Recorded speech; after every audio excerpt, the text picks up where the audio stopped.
Okay, so we're here with large-scale short course TQ overall. Ian Audie, once again, how's your week been? It's actually not been that good. The track is really difficult.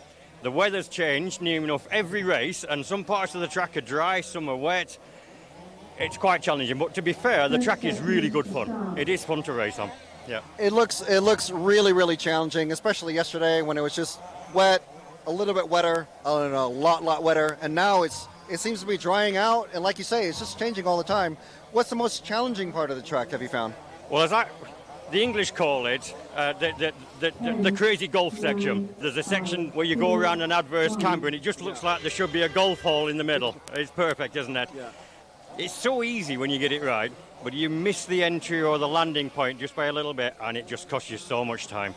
That step-up double seems to be causing a lot of problems, and then a lot of people flipping over, ending up nosing into the outside of the turn, and then I imagine you can't even see on that adverse camber corner. You can't even see the truck, can you? It's not so bad, but if you get the entry right and the speed up over the double and then hit the apex at the top, it's actually really easy. But you get any of that piece wrong, and there's probably a second a lap gone straight away just there. You have to get the golf ball through the mouth, the clown's mouth, and around through the windmill veins and all sorts of stuff, right? Okay, so now last year didn't end up so great for you. So trying to regain that four-wheel drive short course championship. So your main challengers this year seem to be Taylor, Jack, Zachary. Is it anyone else from Team GB that wants to try and take the title from you? Well, Alfie's going quite well, but Fabien from France, he's always there, isn't he? Yeah. Last year I had some bad luck in the semis, as you know. We had a bit of a receiver problem because it was TQ last year. I'm not counting my chickens. You know, anything can happen. It's RC racing, but I'll go and do some prep this afternoon, and hopefully everything works out this year. Yeah. But, you know, the car's good. But that doesn't mean say it'll finish. You only need a little problem, something stupid, a servo or something, and there's nothing you can do. Yeah. All right, well, best of luck tomorrow. I think you're one of the first races that's going to be on for your semi. And as you say, anything can happen in the semis, and so we'll see how it goes for Ian. Yeah. Let me just say, this is for Callum Gunn. Unfortunately, he couldn't be here. He's been ill. So good luck, Callum. Hope to see you next year. Yeah, definitely. Hopefully. Good day, mate. And yeah, we will see you next year, I'm sure. Okay, thank you. So there we go. Welcome and good morning from Brittany in France to the EFRA Large Scale Off-Road European Championships for 2024. We are RC Racing TV. We are the official EFRA media partner for the European Federation of Radio-Controlled Automobiles. My name is Frank McKinney. We're going to have Jude McCallum operating the camera in a bit. We've got Zach Fenning over to my right working on lots and lots of videos and photos to be uploading for you, and additional interviews and lots of great stuff. So we've got the drivers have been called to the rostrum, and the mechanics are being called to the pit area for the first semi-final this morning, which is going to be the short course semi-final A, featuring the man that we just interviewed, or that we just, well, you saw the interview of, Ian Audie, Mr. Ian Audie, EFRA board, well, the chairman of this actual section, but also racing this weekend. So he's trying to get back his European title that he had 2 years ago. And he is in car number 1 coming up. And we're going to have Taylor Letchford, who we spoke with earlier, another one of the top GB racers. And Alfie Jack Shilcock, one of the youngest racers here, and almost certainly going to be the top junior racer. And also Zach Whittleston, another Team GB member. So it's 4 British racers in cars 1, 2, 3, 4. And then we have Jerome Oldry, Eric Lecourt, from both of those drivers from France. Keys Jimink from Denmark, from the Netherlands. And Corentin Philippot from France. Matthew Stokes, last year's defending European champion in short course, taking advantage of Taylor and Ian falling out during the semis with their technical issues, and he was regaling me with the tale that the issues that he had all week long. A brand new electronics package, a brand new car that he only received on Tuesday, and 3 recorded laps during 4 days of practice. So he had a absolute mountain to climb, and provided he makes it through. Well, whether or not he makes it through the semifinal today, go back and watch the semifinal. I can't remember if he was in the. I think it was the quarterfinal yesterday. It was a quarterfinal yesterday that he was in. The quarterfinal A for short course. Give that a watch from yesterday's broadcast. Absolutely epic race. And David Attewell, another British racer in car 10. So we've had a very, very active week so far. It's 2 days of open practice for everybody. And that was Monday and Tuesday. And then timed practice, whereas basically still fairly open, but it was a bit more structured. And then controlled practice for the seating. And that set up the qualifying groups. So if you didn't do too well in controlled practice, like Matthew, you were obviously still can participate in qualifying, but you're just going to be stuck in with the slower groups of racers. And obviously, as last year's champion, there's no preceding. Just ask someone. Ask with someone with an orange shirt. That guy right there. Him. And yeah, so we've got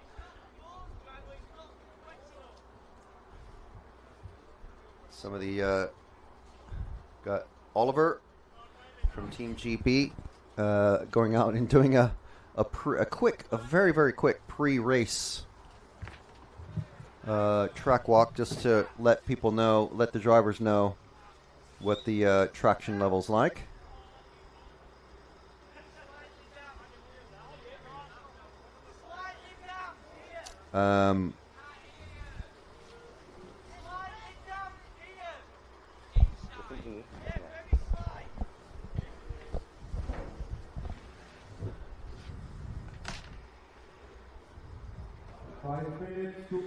So 5 minutes to open the track. So still plenty of time.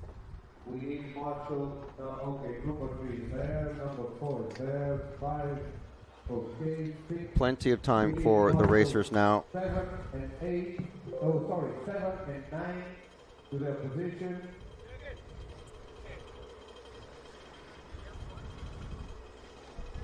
So Marshall's coming out onto the track.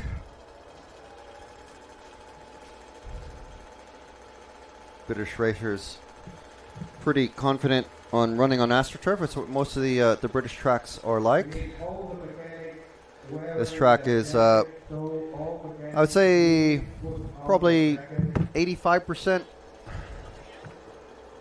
low pile AstroTurf, and the rest is either textured concrete or smooth, semi-smooth, partially broken up paving slabs. It's like what you would put on a driveway or a walkway. So if that gives you any idea. Let's see how our hole cam is working, or the bowl cam. There we go. There's our bowl cam. Hasn't been fettled with by any of the viewers yet. So the trucks are starting up. You can probably hear them running.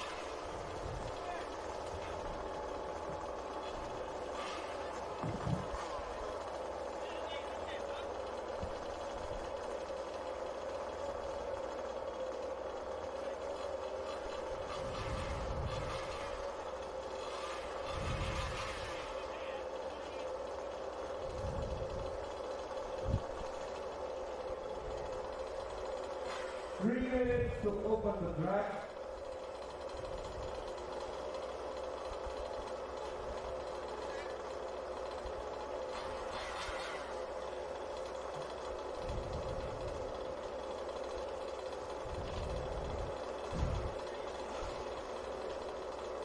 So 3 minutes before the track is opened. Opening on the dot at 10 a.m.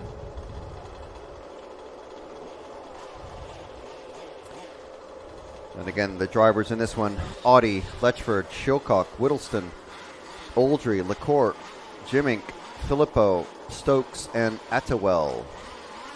The race yesterday between Filippo, Stokes, and Attewell was the quarterfinal A. It's pretty good.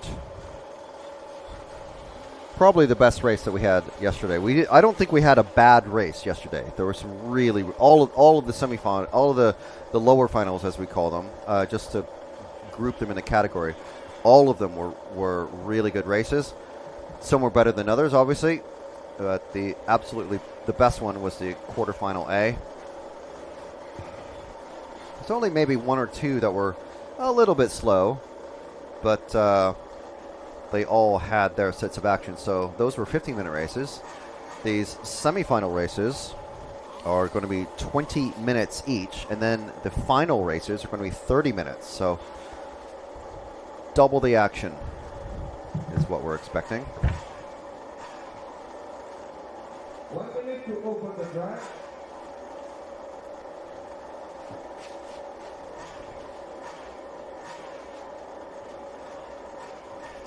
So if you are joining us online, thank you very much.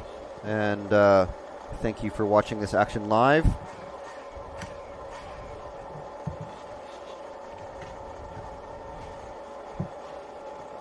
And we'll just pop into the YouTube chat and just see how everyone is doing.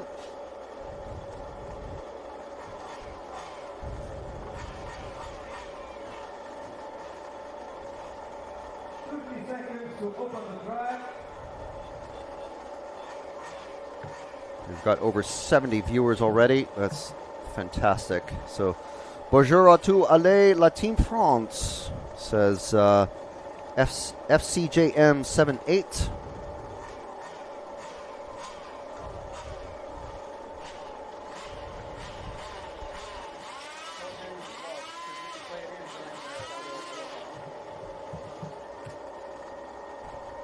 Okay, drivers, the track is open. So the track is open, 3 minutes of warm-up, and then with 2 minutes to go, the drivers will be called in. Again, drivers, we will go for 3 minutes of warm-up. 3 minutes warm-up, as you can hear Pedro, our EFRA referee, saying. They'll be called in with 2 minutes before the race start. The drivers will be called into the pit lane, so all the cars and trucks will be called into the pit lane. And then there'll be the formation lap. We'll have them go out onto the starting grid.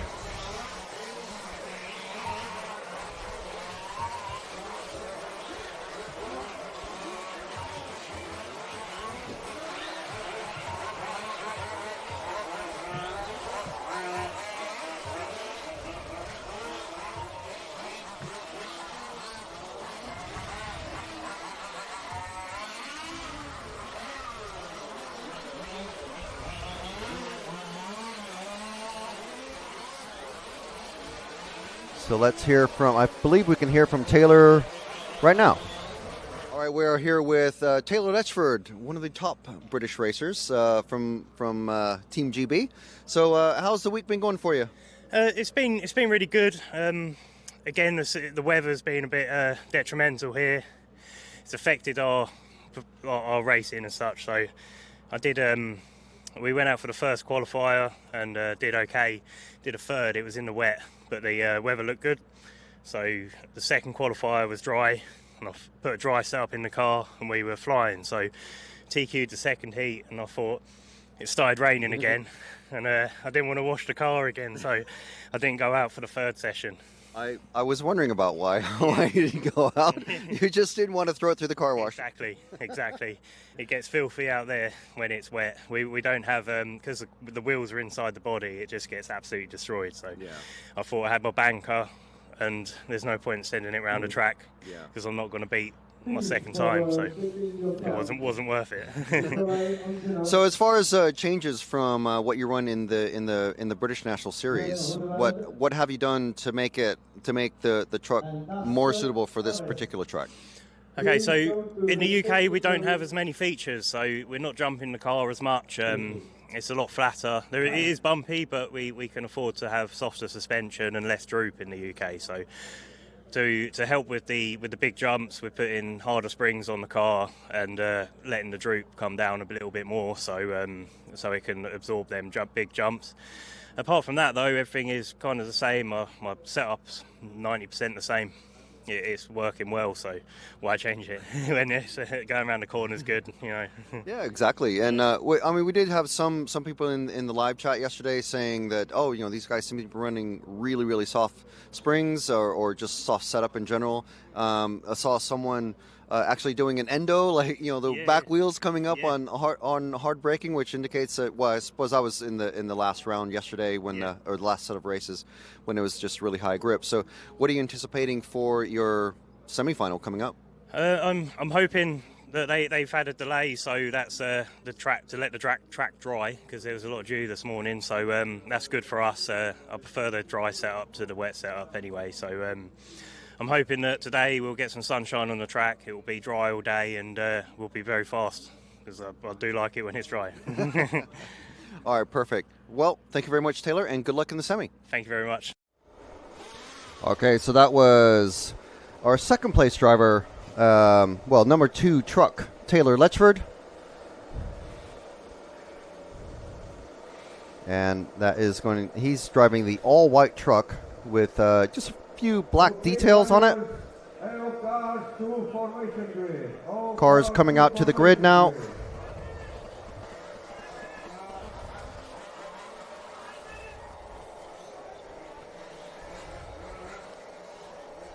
So there's 3 cars staying in the grid for some reason. Okay, there we go. They're coming out now.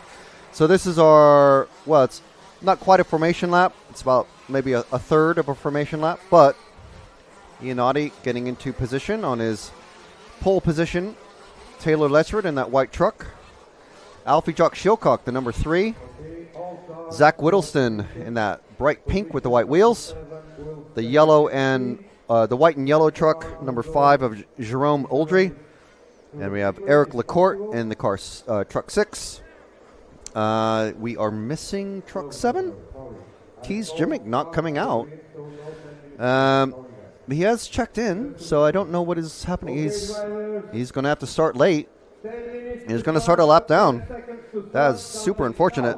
But Filippo, Stokes, and Attewell are bump-up racers. 8, 7, I know. 5, 4. And horn is sounded, and they are off. Great jump. Great. And Taylor going for the lead already on Ian. So it's Team GB 1 through 4. Alfie Jack all over the back end of Ian. Ian now trying. Oh, Alfie Jack. Ian's over. He's going to have some work to do now. Ian going over in that first corner. I don't think it was Taylor that knocked him over, but it was certainly not deliberate. He may have gotten hit from the back that pushed Ian over.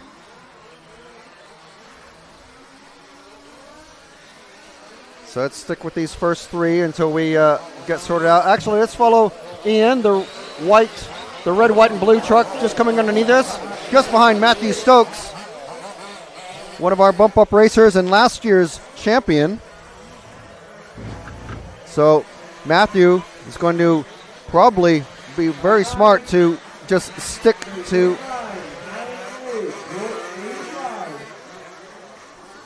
I'm not sure if car 9, which is Matthew, has been called by the referee, but Matthew now 2 more places down.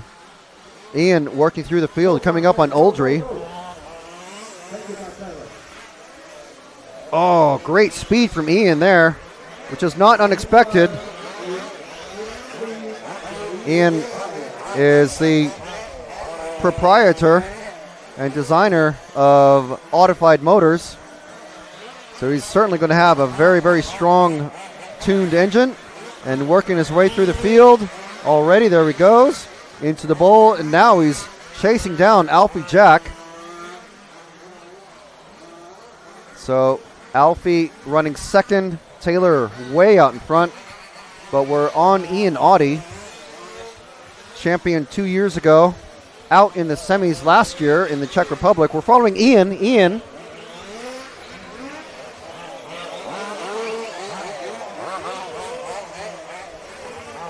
Coming over the double step up through the concrete S's. Stokes still trying to make his way forward. Didn't have time to check this morning, but I'm very sure it is the top 6 that bump up into the main finals. It might be the 5, actually, because I think it's maximum 10 drivers. Ian coming up on Alfie Jack now very rapidly. It's still a British 1, 2, 3, 4.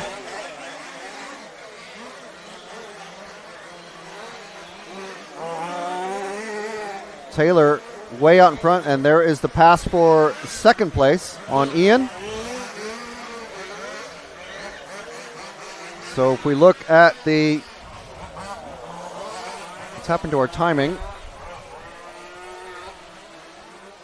So Whittleston and Filippo 4th and 5th, and then Stokes running 6th.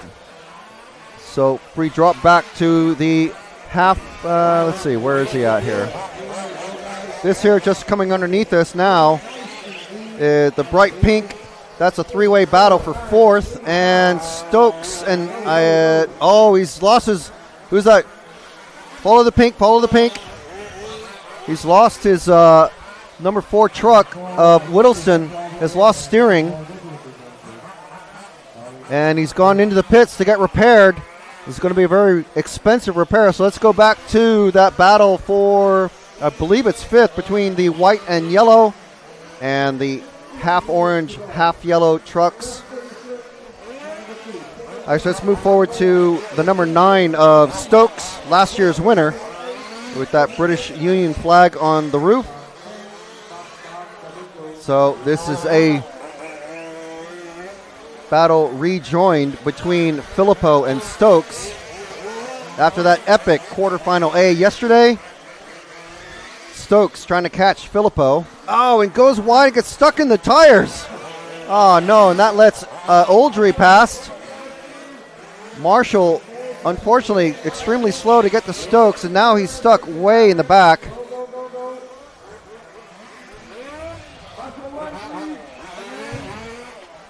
So we've lost our timing screen. It's just going to have to try to see if I can sort this out. A great time to be losing our timing.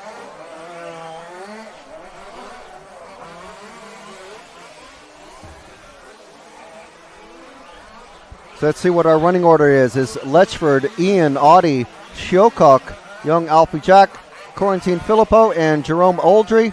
Stokes trying to catch Oldry, so we're following Stokes, this half orange and half yellow machine, coming over the little double, just coming on to the main straight now over the big tabletop. And just ahead of him, by about 1 corner, is Jerome Oldry. There he is there in the white and yellow machine. So these two, this is our battle for 5th place. Both cars trying to get directly into the... Oh, there goes Oldry. And now this is our battle for 5th. Trying to get into the main final. Letchford 7 seconds ahead of Audi. Audi just not pushing. He could probably easily make up a bit of that gap. But Audi and this pair are about to get lapped by Letchford. So let's concentrate on the white and the yellow and orange trucks as Letchford is led by Stokes. So coming around the ball, and Letchford goes off the track, so he's okay though, as long as he's still running, and he is. Just off camera. Ooh, Oldry getting it a little bit off, coming off of the tabletop there, coming straight towards us on the big jump. Stokes running really well.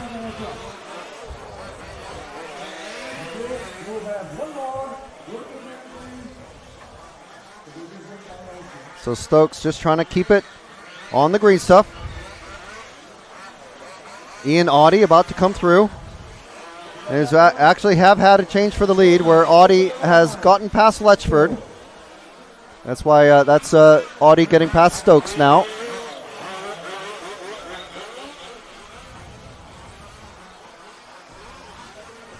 So Stokes just trying to stay out of the way of the leaders and fellow British teammates. And his main concern is to get past Oldry and get into the bump-up positions. What has happened to Whittleston? I think he is out. He's 5 laps down. I thought I might have seen him on track. I think he is out, but he's still running, but just 5 laps down. Jim Rink, 4 laps down. As we said earlier, he wasn't on the actual starting grid, so he started a lap down pretty much from the off. So let's follow this white truck. Let's let Matthew catch up to Oldry if he can. So this is Taylor Letchford, our interview driver that we spoke with just before the start of this race. You seem pretty calm, and obviously calm driving is what gets you through. Remember, racers like to use the term mechanical sympathy. These cars are going to have to do a main final later in the day, which is 1.5 times as long as this 20-minute semifinal. Taylor trying to catch Ian Audi, or just play it safe and make sure that he can get through. Who's this? Who's this that's just come off? Is that Ian? That was Ian Audi, so that's another pass for lead. And then Matthew Stokes comes through to get back his lap. So no fault of Matthews. The marshals tend to put the trucks down wherever they get them.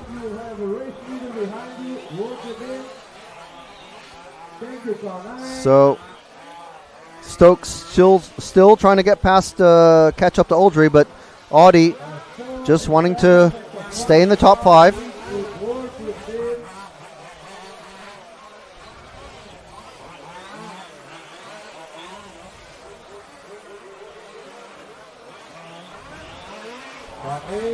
Ten minutes left in this one. Off camera, Attewell has dropped out. Running quite far down the field now. Okay, let's go to the white truck. White truck, Jude.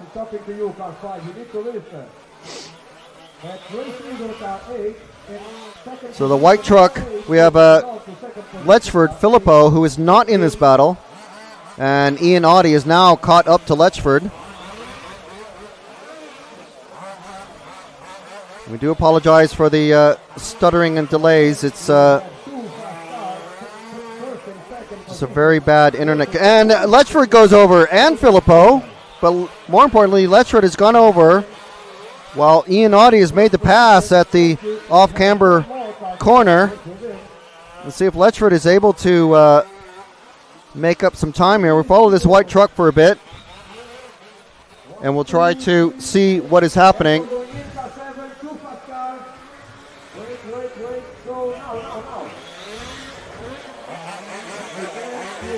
So Letchford getting past more of the British racers, trying to catch the number 1. Everyone knows the strength of Ian Audi's racing. The great thing about these short course trucks is that they can get sideways or side by side. And Ian has gone off the track. So now we've got a real battle for the lead. Letchford smelling blood, trying to latch himself onto the back bumper of Ian Audie's machine. Great speed down the straight, pretty much matching each other. Both running the same bodies. I think they're running the same trucks as well, but I'm not sure. No, I think Ian's running a Low Z, and Letchford running an Elcon. Stokes says his engine stopped. Engine is stopped, so that might be Stokes' run finished. Let's see where everyone else is running. We've got Shilchuk not bothering anyone, not being bothered by anyone, running in third. So he's certainly going to bump up into the main final, which is going to be a fantastic result for young Alfie Jack. And a massive shame for Matthew Stokes, who is now in the pits with his number 9. So last year's champion looks like it's going to be swapping back to someone who's going to make it into the main final. And that could be Ian Audie, who's going to be probably one of the odds-on favorites, providing there's no other technical issues that befall him. So the car 7 being officially retired. That's not Stokes. That is Jimink from the Netherlands.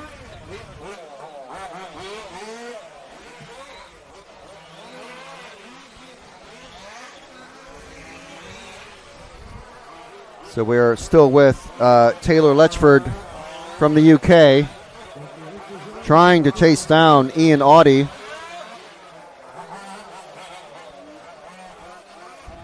Let's move forward to the to Ian's truck, just at the end of the straight. About to put another lap down on, I believe it's not Attewell. That is Whittleston, who had some steering problems earlier and had to go into the pits for an extended repair. Stokes' truck still in the pits and doesn't look like the mechanic is now in a rush to get the body back in place. So I think I see Stokes walking towards the truck. So that is Matthew Stokes, last year's champion from the Czech Republic, unfortunately out of the race and out of the running to defend his 2023 title. Ian Audie running great lines. Taylor Letchford not making any inroads to cut down that gap.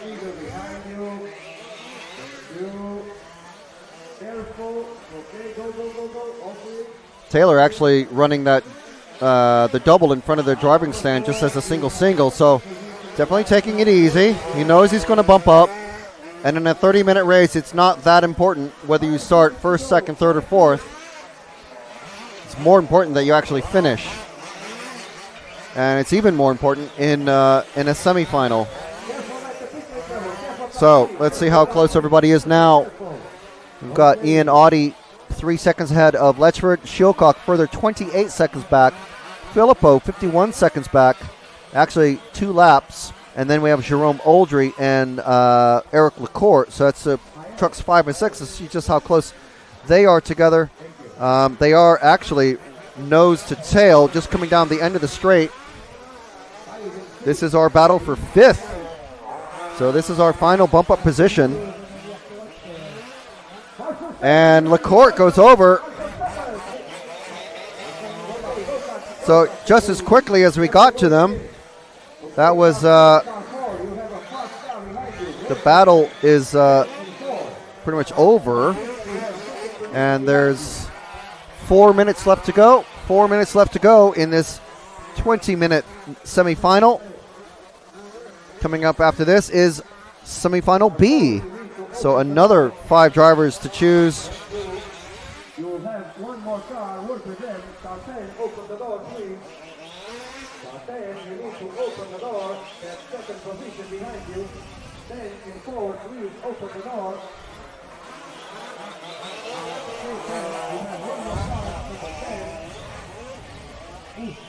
Marshal 7.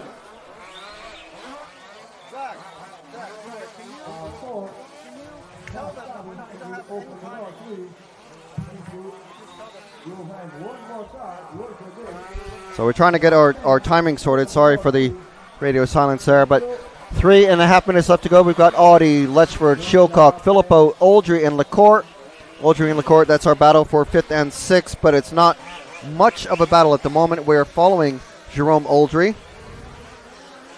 So because if he makes, basically a big mistake or two, such as getting lost in that the mini golf section there, or coming off the track a couple times, he's going to have Eric LaCourt all over the back of him. But at the moment, he's running in clear air. There's no distractions around him. So we've seen and covered the battle for the lead and a couple battles for 5th and 6th.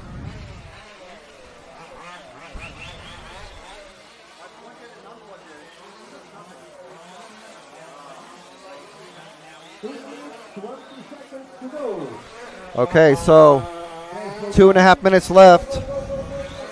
We're with Oldry, and it doesn't look like LaCourt is making up that much time. I think pretty much they're very close together as in terms of speed and skill.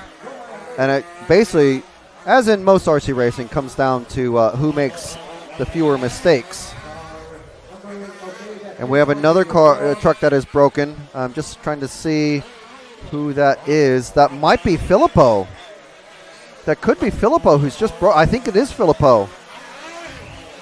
Filippo's mechanic is out there. Yes, that is Filippo. So now we are with actually not the 5th place driver, the 4th place driver. So if we drop back to the truck number 6 just coming into the infield now, this is Eric LaCourt, who is now running 5th. And in the background, you can see Filippo's, no, we're with the number 6. In the background, you can just about see Corentin Filippo's truck being very unfortunately pulled off the track. So that's Filippo's run to the main final done. Meanwhile, Alfie Jack taking it very easy with his low C. He has let Ian Audi pass. And we've got the timing screen back. So it was still running on the stream, but we just said completely lost our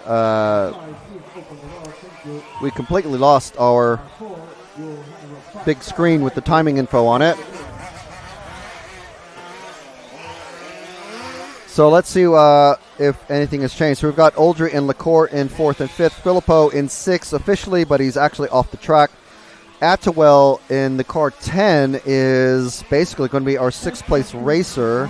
I don't think he's anywhere close to, no, he's 2 laps behind LaCourt. So with less than about 20 seconds left now, there is no battle for first. The battle for second might be between Alfie Jack and Taylor, but they are about 15 seconds apart on the track.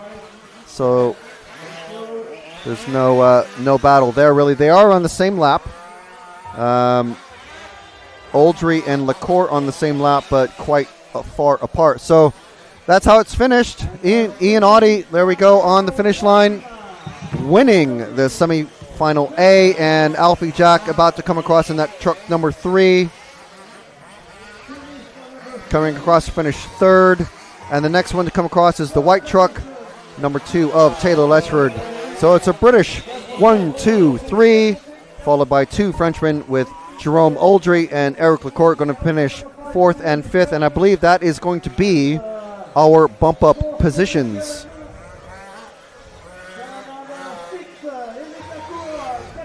So not quite the barnstormer that we had with some of the finals yesterday, but still plenty full of action and drama. Some unfortunate results for some of the racers, but that is racing, and it does happen.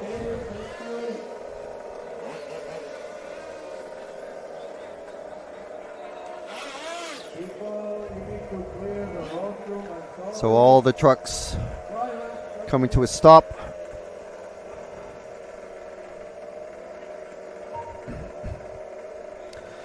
So basically, just so everybody is kept up to date, we are going to have Blessed silence.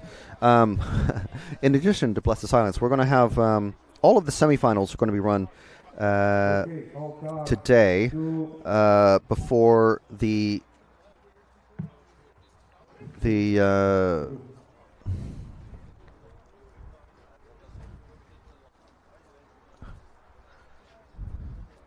Et pour le public, nous allons assister donc à cette deuxième demi-finale.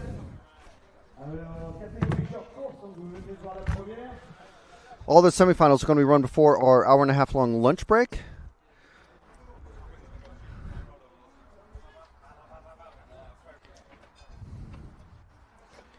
And then we're obviously we'll have our lunch break, and then we'll have the three finals all in a row.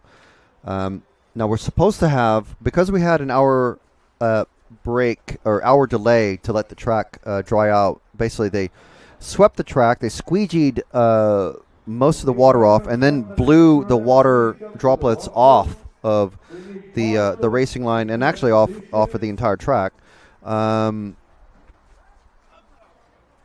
We will open the track. We had an hour delay, and they're basically getting that time back by shortening the breaks between the races, quite drastically, really, from 10 or 15 minutes down to just 5. So we're going to have the 3-minute warm-up start very, very quickly. So I will just go off air just a moment. So we'll have a slight bit of silence, but we'll be back very, very shortly. You'll see the trucks going out on the track for their warm-ups in just a couple minutes. Marshall, please take your position. Marshall 1. Marshall 2, okay.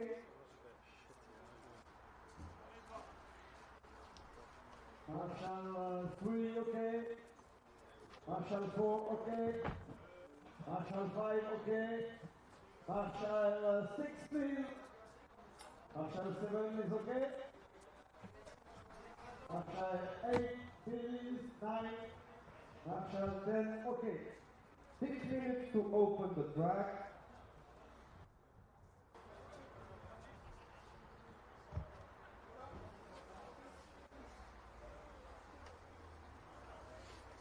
Donc on va dans 6 minutes là, pour le public. Et pour des tours de chance, dans un premier temps, les voitures vont ensuite rentrer dans la petite ligne et vont aller se mettre dans l'ordre des numéros, dans la grande ligne droite là-bas, pour un départ pour 20 minutes. Et les 5 premiers pourront remonter pour la grande finale short course de cet après-midi, qui aura lieu vers 14 h.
So drivers, we will open the track in 4 minutes.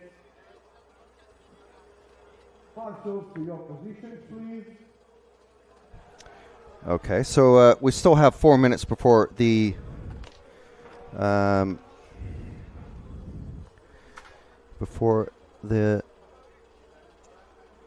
racers are even allowed on the track. So we'll just hear a bit from our associate sponsor members.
All right, so engines are running, drivers are on the rostrum, cars are in the pits, mechanics are in the pits.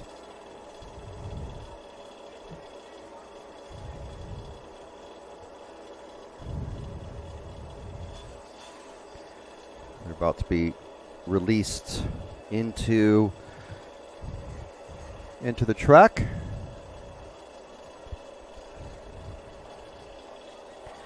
For another 20 minutes of racing. So in this one, let's start counting out the drivers.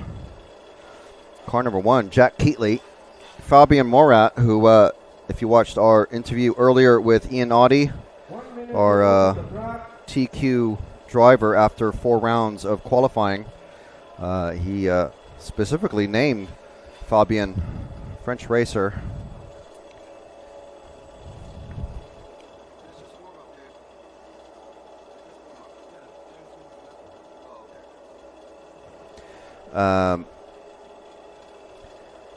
Fabian was name dropped by Ian as definitely one of the racers to watch, and as one of the top 3 drivers qualifying into the semi-final B.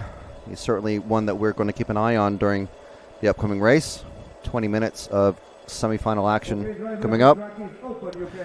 Leo Van Oort is car number 3.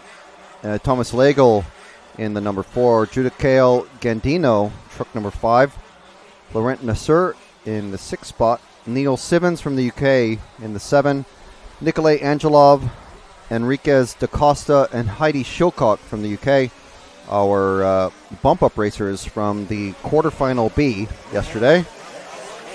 So if we end up having, if Heidi's able to make it into the main final, we're going to have 2 Shilcocks in the main.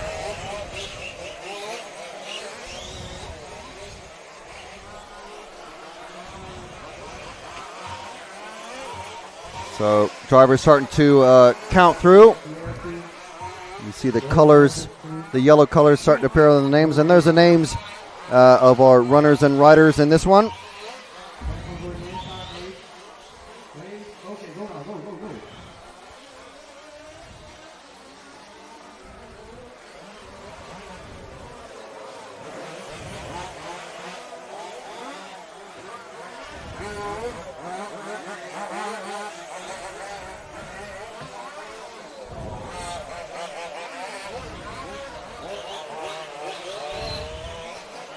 So we've had to switch to our original second camera view, but get a great view of that, the very important jump actually that comes directly at our position where we're commentating from.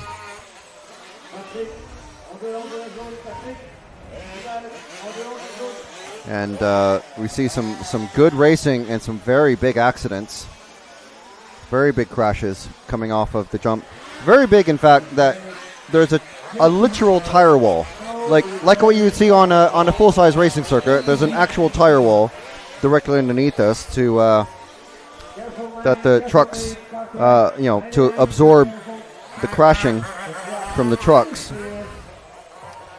And even then, still the fence behind the tire wall is quite bowed and bent out from the force of the crashes.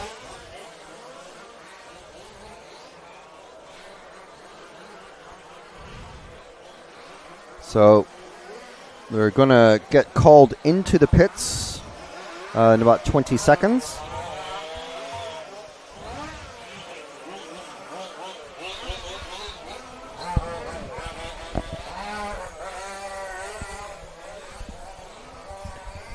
And then they'll be told to do their formation, go out for their formation, lining up.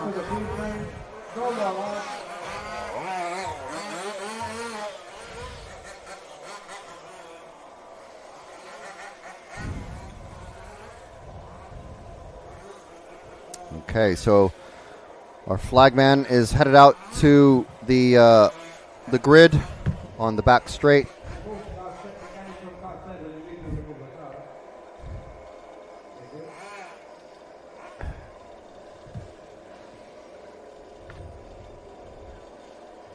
Drivers, we are all ready. Everybody's okay? All right, so they are being called out of the pits for their formation. Everyone seems happy and everyone is checked in.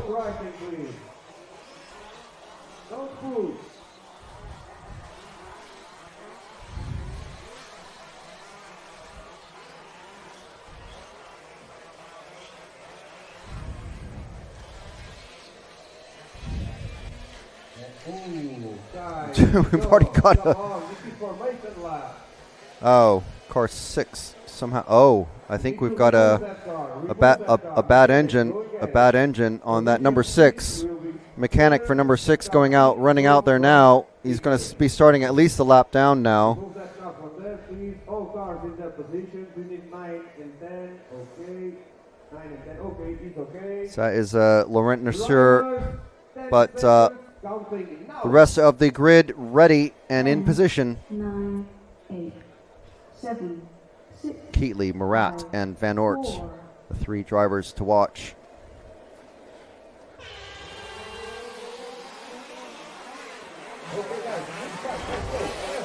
And a big crash already. That's our number 3 driver, Van Oort, starting from dead last now. Top 5 to bump up, so he's got some work to do. So let's follow these the leading cars out and see what is happening. So, and Van Oort is over again. So we'll just follow these first 3 cars maybe. So the first 2 out in order at least. That is Keatley and Murat. Oh, Keatley's over. Keatley is over. He's off the track. It's going off the track. Let's see if we caught that. Yes, he just lands it crazy. Just goes straight. Somehow didn't turn. And we're back to the front with Murat now leading in that yellow and orange truck. And the blue, white, and red machine, car number 4 of Thomas Legel. Truck number 1 of Keatley now running 3rd somehow. So let's follow this battle for 2nd. The 1 and the 4. Because I think Keatley is going to be very eager to get past. Hopefully not a red mist situation. Heidi Shilcock moved up to, I think she's up to 6th or 7th at the end of the lap. Keatley working on getting past Legel, coming onto the main straight. Ooh, good speed from Keatley, I think, there, but not enough space to make. Oh, and straight into the side. Easy driving. Oh, and now gets spun around. These guys, narrowly missed. So, EFRA referee telling the drivers to be quiet. As you can imagine, tempers rising. So we're following this battle for fourth between the cars 4 and 5 going into the bowl, coming over the double. It's already spread out. 5 trying to catch Keatley in the 1. So it's our top 4. It's 2, 1. It's Murat and Keatley. The 5 and the 4 of Gandino and Lego. And then Angelov, our first bump-up racer, actually. Number 3. Let's go back to the number 3. Just about to go next car now over the step-up bump and the off-angle, off-camber jump. So, very nice-looking car, but I think he's going to be catching. Actually, sorry, Jude, if we go to the next cars going over into the main straight, over the tabletop. This is our battle between the 4 and 5 for third. And we're going to have the truck number 8 of Angela very rapidly catching them, but this is our closest battle on track. There is a battle for the lead, but it's not quite as important as these bump-up positions. This is a semifinal, so top 5 positions will be bumping up. Heidi Shilcock in a 3-way battle for 7th, I believe. So Van Oort still trying to catch Angelov. Oh, and the number 4 of Lego makes a mistake. That lets Gandino catch right up. But Gandino goes a bit wide. And spaced out once again.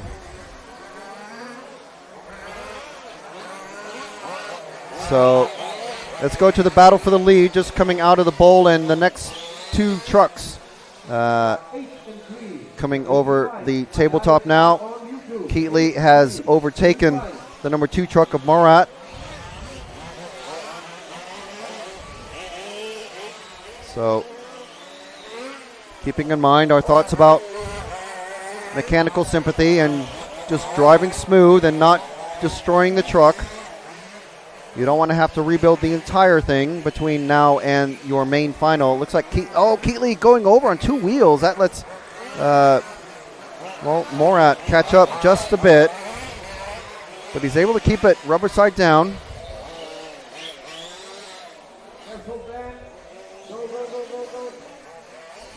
So still good speed from Keatley. So you need to drive it smooth so you don't have to rebuild the entire truck, or you don't have any issues replacing all sorts of electronics or parts, or obviously you don't want to break. That's the main concern. You want to finish the race. But if you do finish the race and you do bump up, you don't want to have any issues in the main final with weakened parts. So Murat catching up a bit that time around.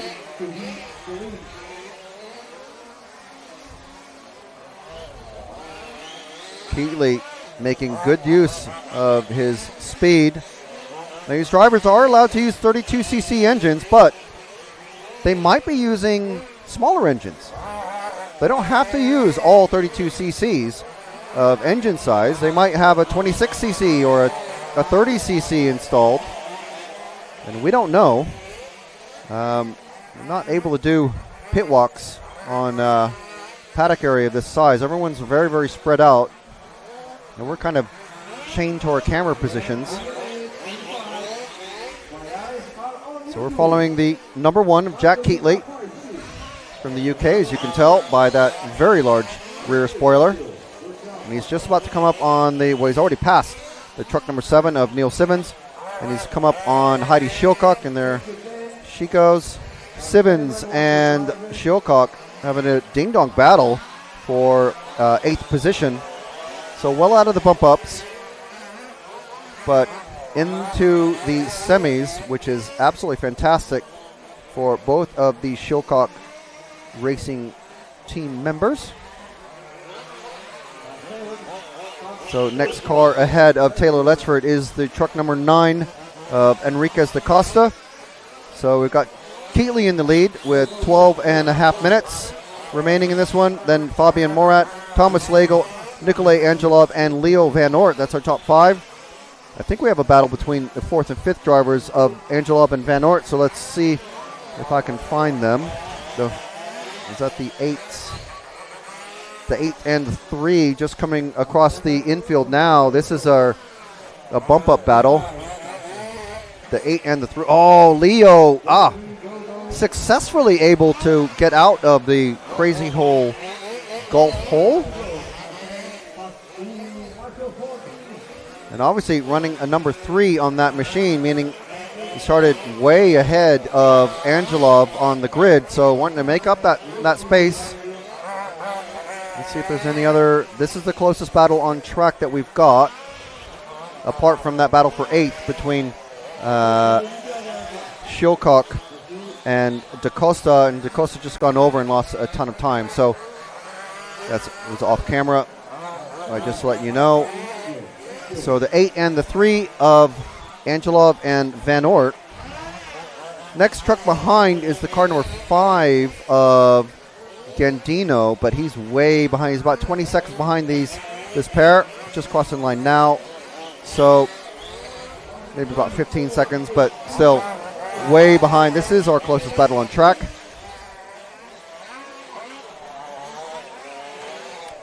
So far, the quarterfinals and 8th finals proving to be much more active in the racing action than our semifinals. But that's not to say that there's still 11 minutes to go now. There's still plenty of time for the action to really pick up. So number 8 just passed. Oh no, he's looking away for a moment and just got a little bit confused there, but now Van Oort a lot closer to Angelov.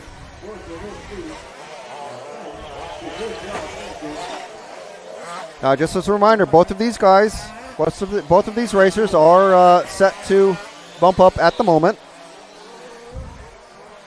So there's no immediate need for Van Oort to kill his car to try to get past Angelov.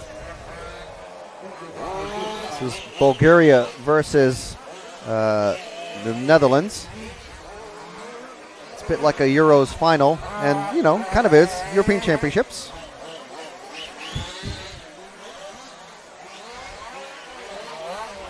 Oh, little mistake there from Angelov.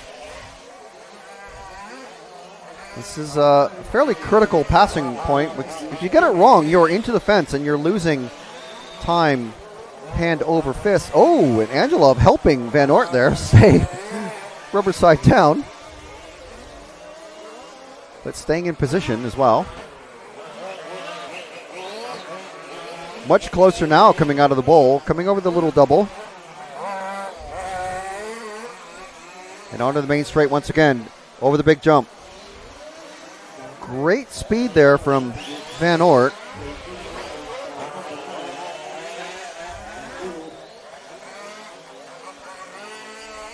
But going a bit wide there, losing some time. Coming up on Shilcock once again.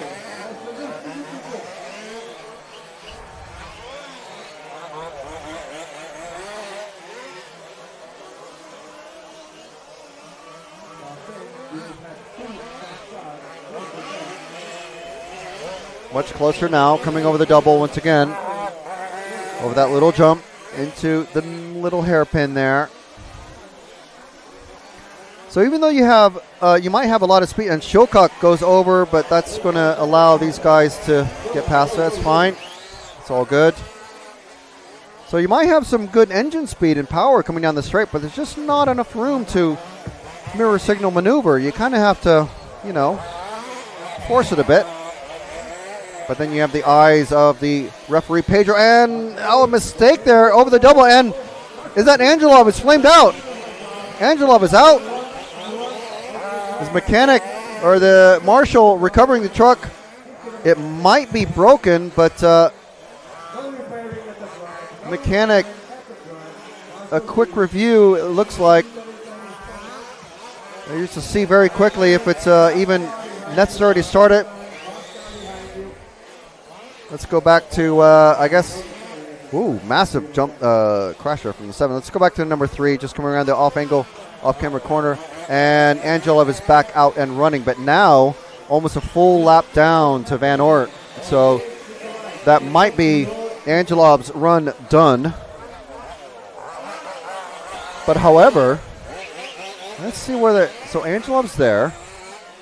He still has, I think he still has Gandino behind him, but let's see how this shakes out when Angelov comes through to tick off his next lap, which will just be in a few seconds. Because the number 5 of Gandino is now in 6th place. Well, has been in 6th place. Let's see. So Angelov has just come across. Angelov is now running 7th. So we still have Van Oort in 4th. Gandino now 5th. So let's see what Gandino is in comparison to Van Oort, who we are following. Okay, there's the 5. So they're about half a lap apart, so basically no battle. So this one is kind of slowed down. We've got Keatley, Morat, Legel, Van Oort, Gandino. Those are our bump-up positions. DaCosta trying to chase. DaCosta actually is 6th place. So where's DaCosta? Is car 9. Yeah, Van Oort has just gone over. Still running. Trying to find where the 9 is now. Van Oort running 4th. Gandino 5th. The 5 and the 9 are bump up chasers. So the 5, let's go to the 5 here of Gandino. Just going second truck into the bowl. The white, pink, and blue. Currently behind the truck number 2 of Fabian Morat, who's running a lonely 2nd place, but that's ideal. That's all you need to do to bump up. Just keep it smooth, don't break anything, and keep it running. So this here is Judas CL Gandino from France, and we're looking for the truck number 9, just coming past our position now. 2 Frenchmen. That's our battle for 5th place. Gandino and DaCosta. So he's just crossed the line, and that is, so absolute time, 6 seconds, 6.5 seconds of space between Gandino and DaCosta. So that engine cut costing Angelov not just 5th place, but almost, like I said, a full lap.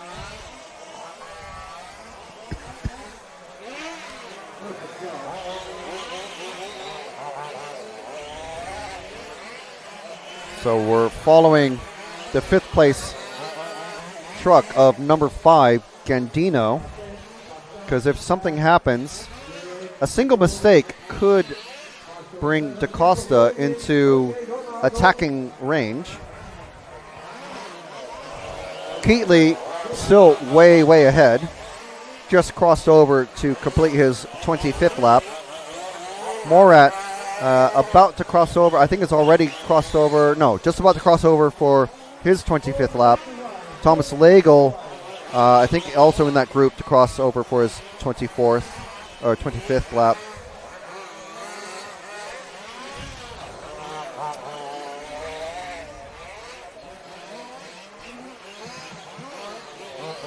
So pretty well spaced out now.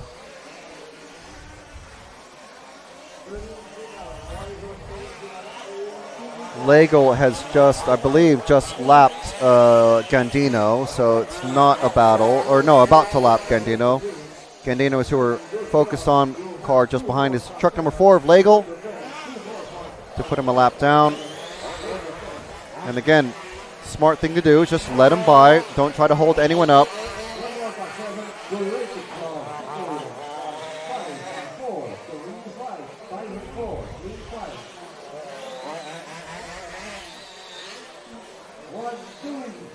So, yeah, not a lot happening out on track, unfortunately, but 3 minutes left to go. Let's see if we can find our leader, Jack Keatley, and just kind of work our way. Actually, no, we'll find, we've been following Gandino. We followed Van Oort for quite a bit. Let's follow the car 4 of Thomas Legel.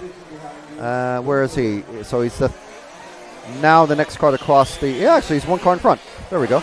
That was easy. This is Thomas Legel in truck number 4, driving for Team France. We haven't shown Thomas at all on camera because he's just been that far ahead of everybody, and there's not been any battles for third. So he's just been passed, I believe, or he's trying to catch Leo Van Oort to put him a lap down. But Leo obviously starting the race ahead. And then 2 trucks ahead of this is second place of Fabian Morat. So that's the next truck we'll follow. And then we'll move to Keatley towards the end. So 2 minutes left in this one now. So let's move forward to the yellow wheeled truck just coming out of the bowl. This is Fabian Morat, one of the danger drivers that Ian Audi is keeping an eye on for the main final. And as we saw earlier, just about 30 minutes ago or so, Ian winning his semifinal and watching this race fairly intently to see who he is going to be the real danger man, because it's all going to come down to grid position now as far as total speed. So just coming underneath us now is the yellow and black truck of our leader, Jack Keatley from the UK. In case the gigantic Union flag on the rear spoiler didn't give it away, Jack Keatley basically just running away with this one. 1 minute left, so we'll follow Jack all the way to the end. This race didn't really develop into a massive ding-dong battle, but wise heads have prevailed rather than the red mist that we often see from racers.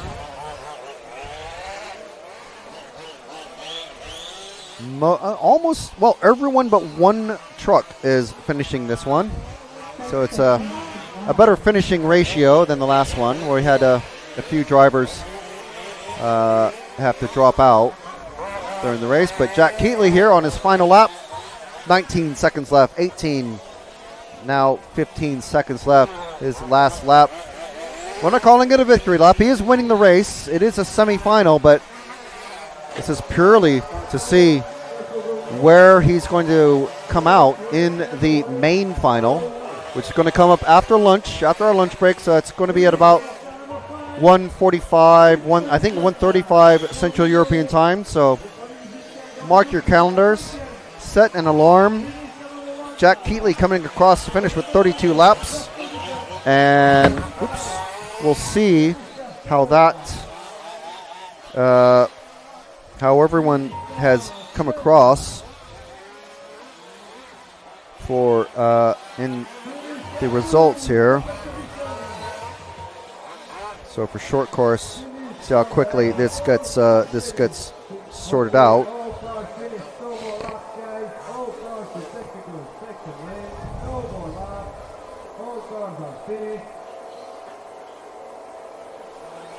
So Jack Keatley finishing 32 laps in 20 minutes and 11 seconds.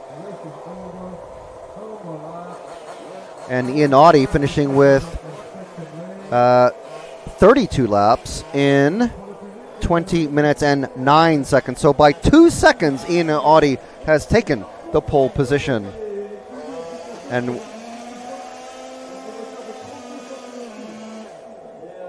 And we'll see where the rest of the drivers end up. Jack Keatley running an Elcon.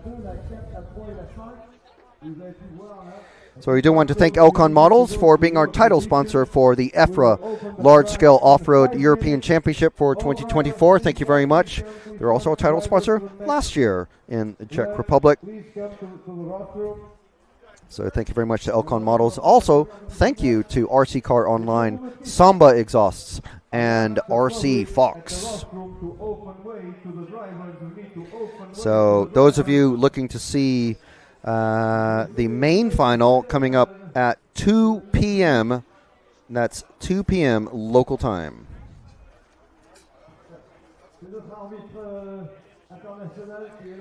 That's Central European time. So please set an alarm. So the final, it looks like this. It's going to be Ian Audie starting on pole, Jack Keeley starting second, Taylor Letchford starting third, Fabian Morat starting fourth. In fifth place, Thomas Legel. In sixth place, Alfie Jack Shilcock. In seventh, Leo Van Oort. In eighth place, Judikael Gandino. And then we have Nikolay Angelov from Bulgaria starting ninth. And Jean-Claude da Costa Enriquez. Okay, so maybe I've been saying his name completely wrong. It's not da Costa, it's actually Enriquez. Starting 10th. And I'm pretty sure that's going to be the 10 drivers. If it goes to 11 or 12, if it goes to 12, then that's Lacourt and Oldry also in the main final. But I'm pretty sure it's only 10. So, two-wheel drive coming up. Going to have a few minutes before then. So let's hear from some of our associate sponsors for EFRA, the European Federation of Radio-Controlled Automobiles.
So as you can hear, the drivers are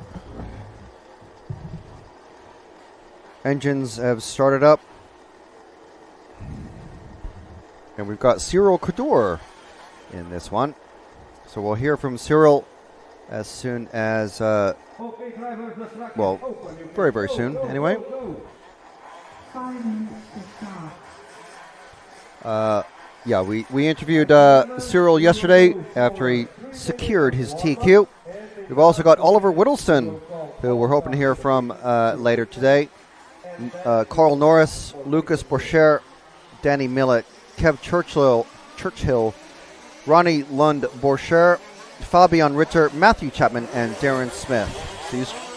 These cars are two-wheel drive, rear-wheel drive only, but they do have front brakes. So while these guys are warming up, let's hear from Sirel and his thoughts on claiming the TQ, the overall TQ for the large-scale off-road European Championships two-wheel drive category. There you go. There's our runners and riders here. So we'll hear from Sirel now. All right, so we are here with TQ man for two-wheel drive, Sirel Kador. So, Sirel, just very quickly, how has your week been? It was pretty difficult with the condition.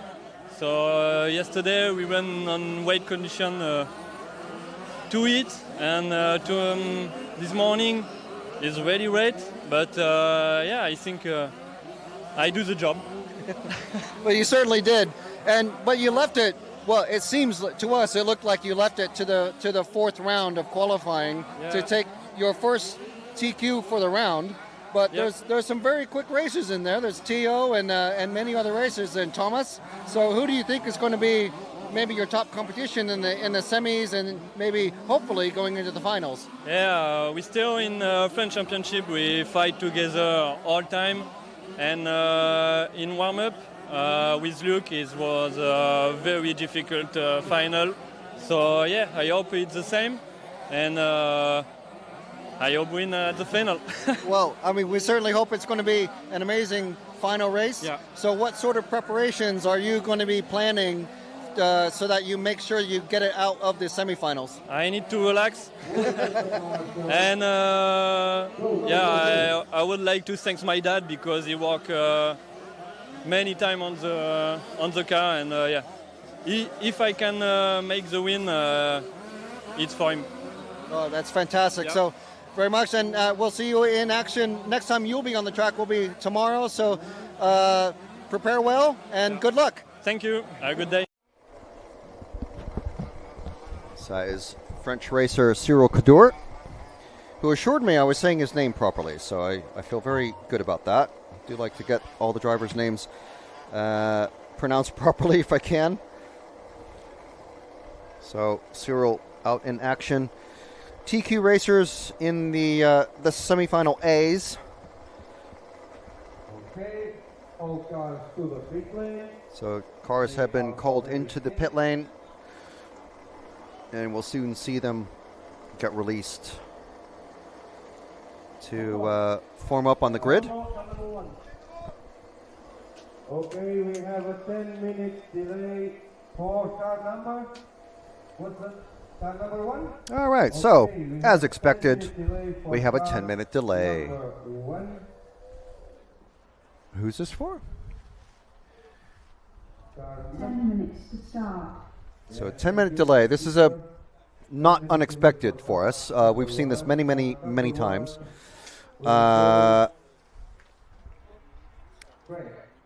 I'm not sure. I think it's car number 1. I think it was actually Sirel who's called the delay. So something has gone wrong, although I do see marshals or mechanics 7 and 5 also running off. So I'm not sure who called it. I'll try and shout at someone and find out. But we have a 10-minute delay. So what happens here is one of the drivers or mechanics has said, there's something wrong with the car, or I want to change the tires. And what that means is they have to start at the back of the grid now. So their space on the grid will be completely empty on the main straight. They'll start at the very, very back. Car number 1 is... no, that's just misreading the number on his jacket. So they have to start at the back of the grid, but they can change anything they want on the car. So if the clutch is gone, if the tires are terrible, if the wing mount is broken, if the camber link is broken or something. Just a moment. Zach, can you ask and see who called the delay? Huh? Car 1. Okay, thank you. Thank you. It was Sirel. Okay then. So Sirel, the driver in the interview that you just watched, will be starting not from pole, but from position number 1. So basically, that allows him, he now is the only car that's allowed to do anything, any sort of work on his car. He can change anything he wants. Obviously, apart from the engine, chassis, and body, I think, and the wing, those are all inspected and pre-marked well ahead of time. No one else can call a delay now. And I believe that is, he's not able to call a delay for his final, if I remember correctly. So we have 10 minutes. So let's see some of the action that we saw from earlier in the week.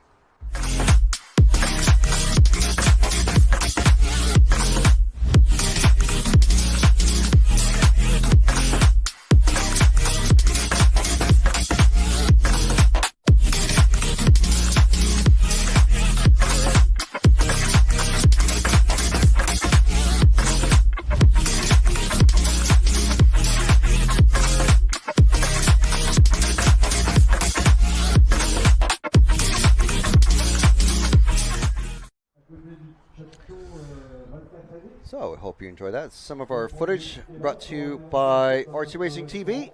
We are RC Racing TV. We're the EFRA official media partner for EFRA, the European Federation of Radio-Controlled Automobiles. We're here in Brittany, in France, on the west coast, just north of the Bay of Biscay.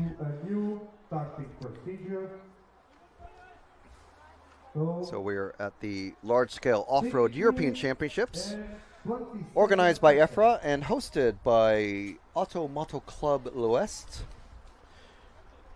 just between the cities of Brest and Quimper, as I said, just north of the Bay of Biscay.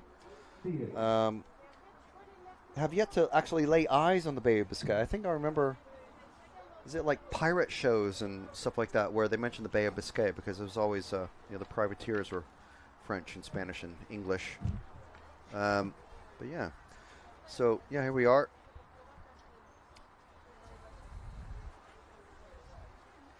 Talk amongst yourselves in the chat. Let us know where you are joining us from. So thank you very much for being a part of our program today and all weekend. So if you'd like to support RC Racing TV, we do have a fairly cool hero program, is what we call it. So if you join the or go to the RC Racing TV YouTube channel and find the join button, for 5 monetary units of your local currency per month, you can get exclusive early access to long form edited videos that we've got. 5 minutes remaining before we get back out onto the formation grid. And you can join the channel. You get a exclusive member code, 10% off, one-time use that you can use for any purchases on rcracingtv.com, and we'll get to that in a bit. You can also you get a cool little logo next to your name when you join in the live chat. So if you really appreciate the coverage that we're doing here, you can support the coverage by joining the channel, and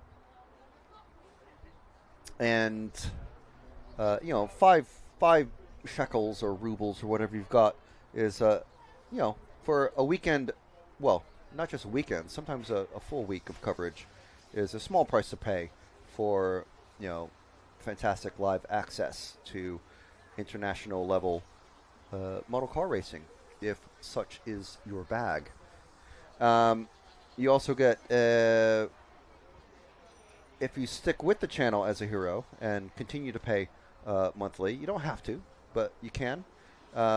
You still get your name highlighted in the video comments of all the videos that we put out after they're live. You also get the color of your logo changes, so you'll have to see what the logos are. You have to stick with it and see how long it takes to get your logo color to change. So it's quite cool, and it's hopefully fun for everybody. So we do appreciate our heroes. Also exclusive follow requests and exclusive sort of priority follow requests. And so during qualifying and practice, when we do show it, obviously in the finals we don't take follow requests. We try to follow the action and the bump up action, but during qualifying we do obviously do follow requests all the time. But if you're a hero, we prioritize your follow requests. Now, about that rcracingtv.com merch store, you can head over there and we'd have some great shirts. I'm wearing the Keep It On the Island shirt. We've got the Pit Lane Hot Sauce shirt I was wearing earlier. But if you're watching today, it's finals day, you can use the code LSOR and the numbers 24. So LSOR 24, and you will get a one-time use 10% off any purchase on rcracingtv.com, and that is good that is good until Monday midday. So although the coverage ends today, you can use it all weekend long and even on Monday. Zach. What's this chewing action happening?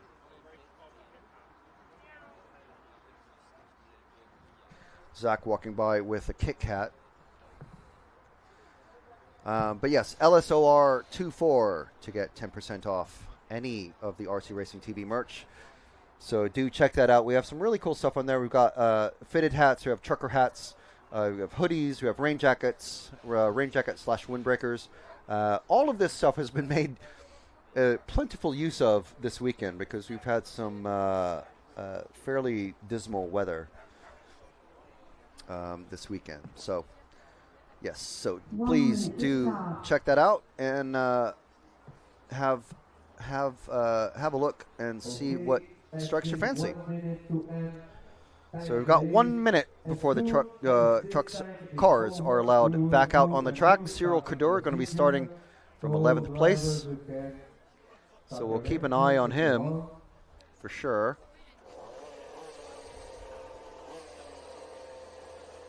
Thirty seconds to end. 30 seconds to start.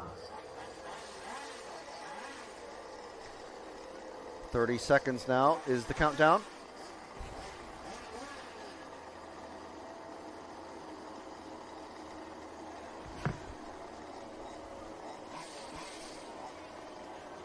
So I believe it's going to be another 3 minutes of warm-up.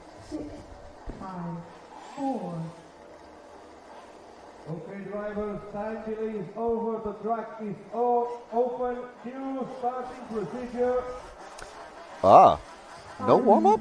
There we go. We will go for 3 minutes warm-up. Yes, so 3 minutes of warm-up. All drivers ready and ready 3 minutes of warm-up. And then we'll be going through the process all over again. So, as I said earlier, there's no more 10-minute delay.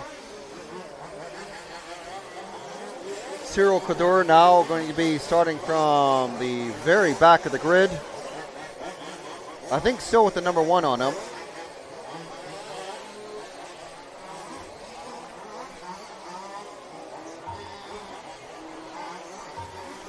These cars are large scale, so 1/5 scale, very, very big cars.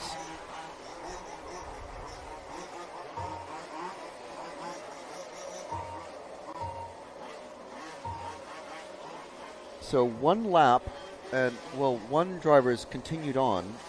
It's that's Sirel. Maybe.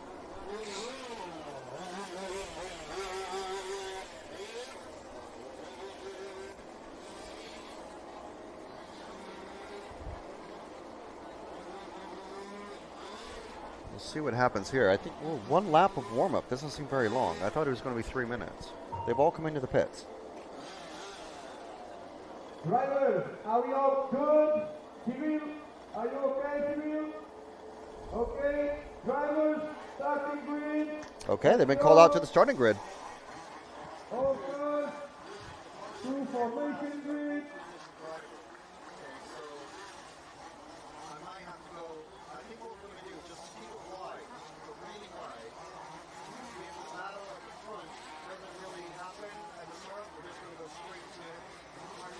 Again, car number 1 is in position number 11. Position number 1 in the grid stays clear. All cars to your positions, please. We need car number 6 and 7. Okay. 8. All right, so just discussing with Jude what we're going to be trying to do here, because there is going to be a lot of action coming through as Sirel tries to work his way through the field. 10 seconds to start. So 10 seconds to go. 10, 9. Keeping in mind, we've got a very busy 6, 5, corner directly 4. beneath us. So number 1 grid spot empty. Sirel Kador starting dead last. And we're already, oh man, massive pileup underneath us. Sirel already making up 3 spots now, 4 spots. So let's focus on that number 1 car as he starts working his way through the field. This may work out absolutely perfect for him. He's working on that number 0 now of Darren Smith. He's making his way, but obviously has to be very careful. The referee going to be keeping a sharp eye on proceedings as Sirel works his way around the bowl. That number 1 car of Sirel Kador going to be chasing down the 0 of Darren Smith, and Darren getting a little bit sideways. That's not enough space for Sirel to get past. Sirel, all he needs to do is finish in the top 5, but obviously the higher you finish, the better your starting position. Oh, and he loses a position to car number 4 of is that Lucas Borcher from Denmark. Now Lucas and Darren getting involved. Now Sirel getting past Lucas again, and that allows Sirel to get started again on, there he goes, shoots past Darren, and that puts him up into 5th place now. So we knew this would be action-packed. Sirel now chasing down the car number 9. All these cars way out of position now. Car number 9 of Matthew Chapman from the UK.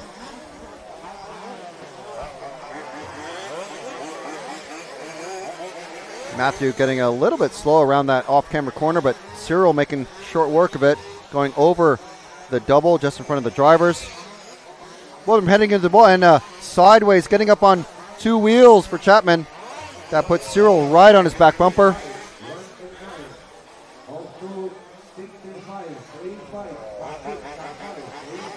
So Chapman getting a little bit wobbly coming off that tabletop. Sirel taking the wide line. I wonder if it's a matter that he changed tires. And there we go. Chapman wisely letting him pass. Still in, Chapman's still going to be in 5th position. So still an easy bump up. So it's a very wise move by Chapman. So now we're still with Sirel, the car number 1. Poleman from France.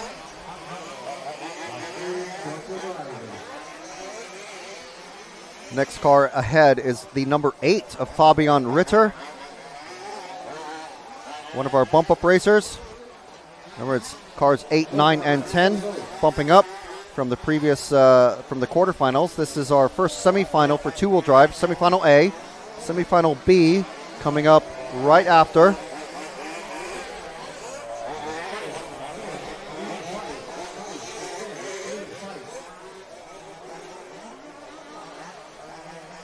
Going into the bowl, taking it very ginger over those jumps.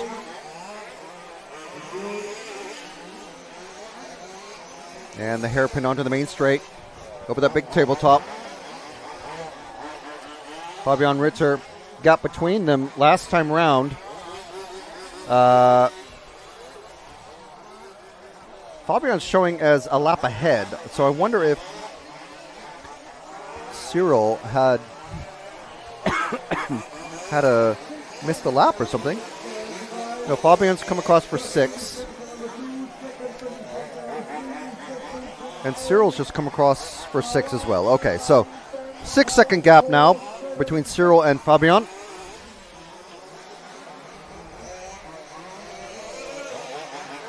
So the time is caught up. Let's see what the gap is this time around.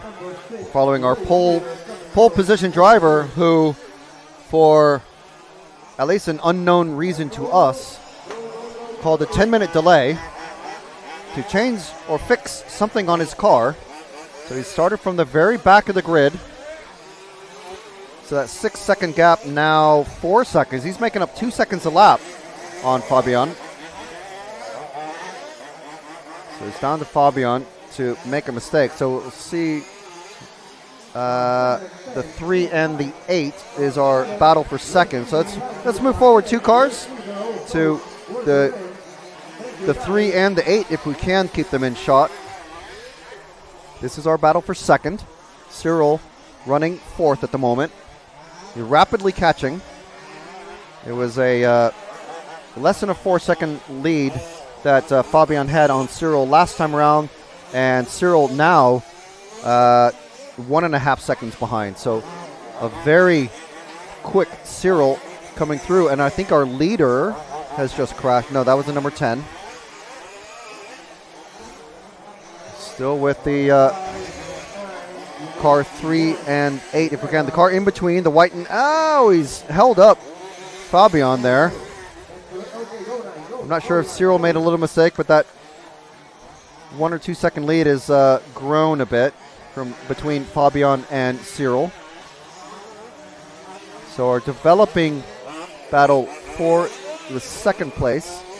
I don't know where our leader is. Car 2 is way ahead, so we'll leave him be for now. These two cars running second and third on the track. Sirel rapidly catching.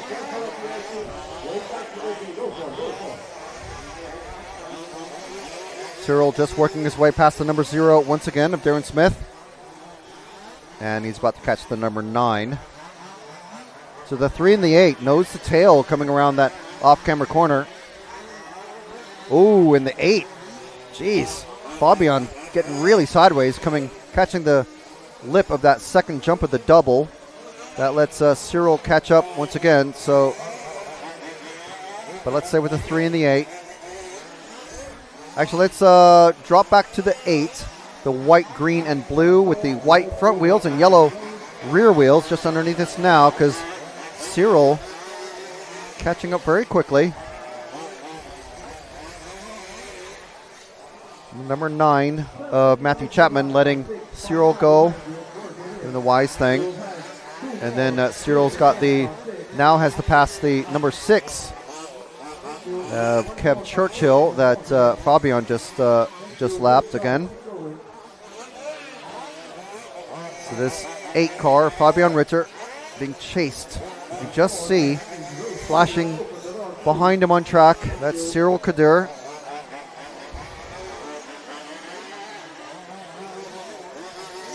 I'm going to guess that possibly the track condition changed quite a bit.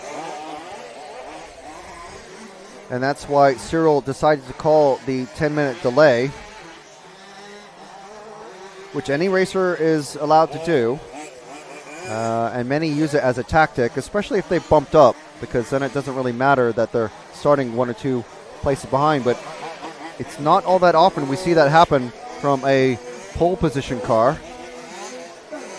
So Fabian, a little bit iffy coming off of these. They're actually catching up to Norris now. So now we have the battle for second, third, fourth, all in one shot in the infield. Coming over that step-up double, around the off-camera corner, through the S's, over the double. Let's focus on on the green and white car, Fabian Ritter, because sort of equidistant ahead and behind. He's got second place of Carl Norris, and behind him he's got Sirel Kador, our pole man. Sirel his advance seems to have slowed just very slightly, or maybe just driving very, very smart.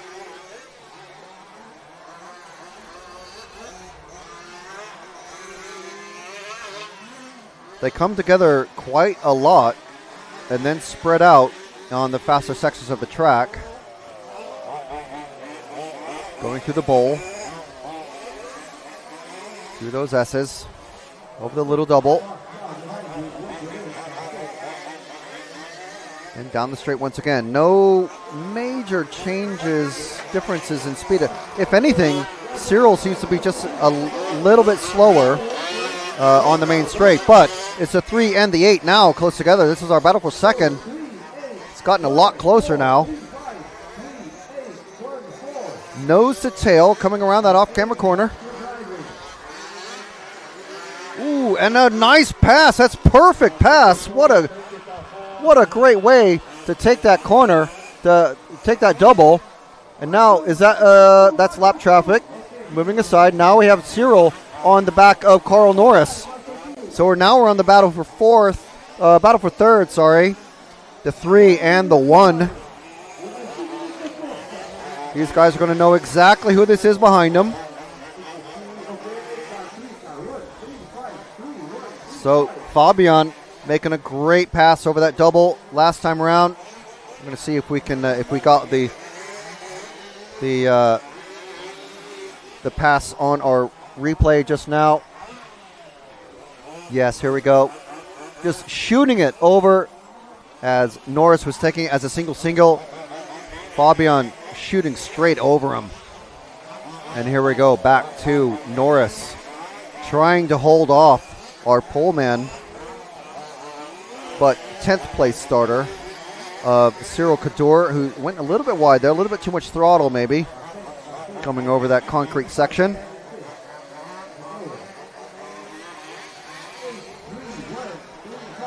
So Sirel losing a bit of space there. So we're focusing on the middle car, the number 3 of Norris.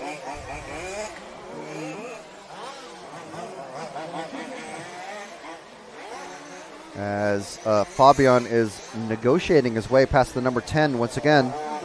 More lap traffic to deal with. Sirel going very slightly off track, but now all three together once again, and Sirel taking advantage over the jump as Norris is slowed down by not being able to drive through Ritter. So and now it's very, very close. Nose to tail, coming around the bowl.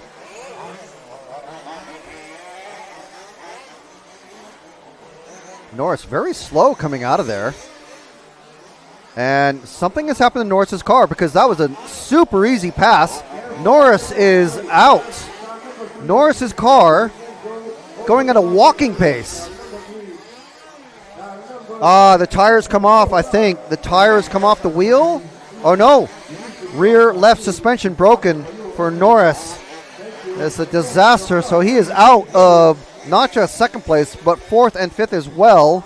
Let's go back to Sirel Kador going, last car going into the bowl, the car number 1. So I think that was just a bad landing or something broke in his car. Just absolute misfortune for Norris there.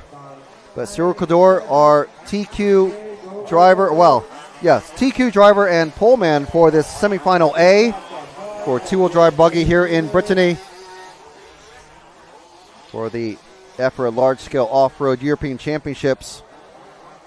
He's trying to catch our, our second place driver, Fabian Ritter. Meanwhile, Oliver Whittleston, car number 2,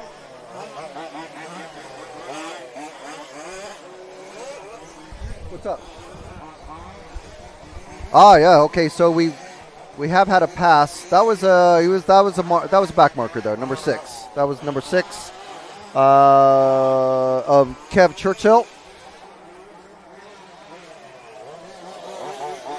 So Sirel has a ways to go before he catches Fabian. So we'll try to find our number 2 car of our leader,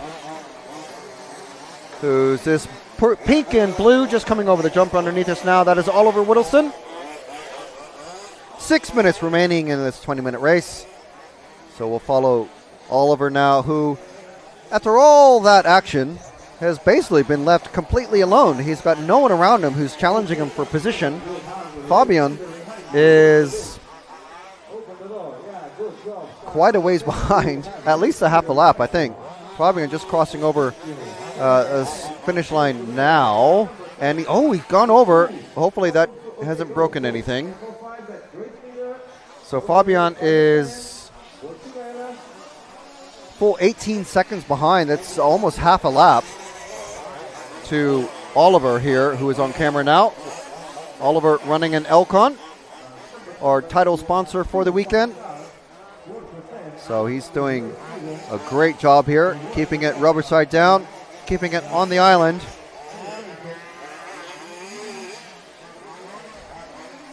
Coming into the bowl. And, of course, every car that he comes up on is going to be announced by the EFRA referee, Pedro, to make sure that they move over and give him enough space to get past. The verbal blue flag action working overtime for Oliver. Bringing an interesting center cutout in the rear wing. That's interesting. So card number 7, Borcher moving aside. Next car behind Oliver now is the car 5 of Danny Millett, who's running 4th. Running order right now is Whittleston, Ritter, Kador, Millett, and Borcher. That's our top 5. Bumping up into the main final, which is going to be coming to us, I believe, at about, I think 2:45, or is it 3? The schedule is on MyRCM as well as the live timing, so you can see the lap times on everybody for your favorite driver that you're following this weekend.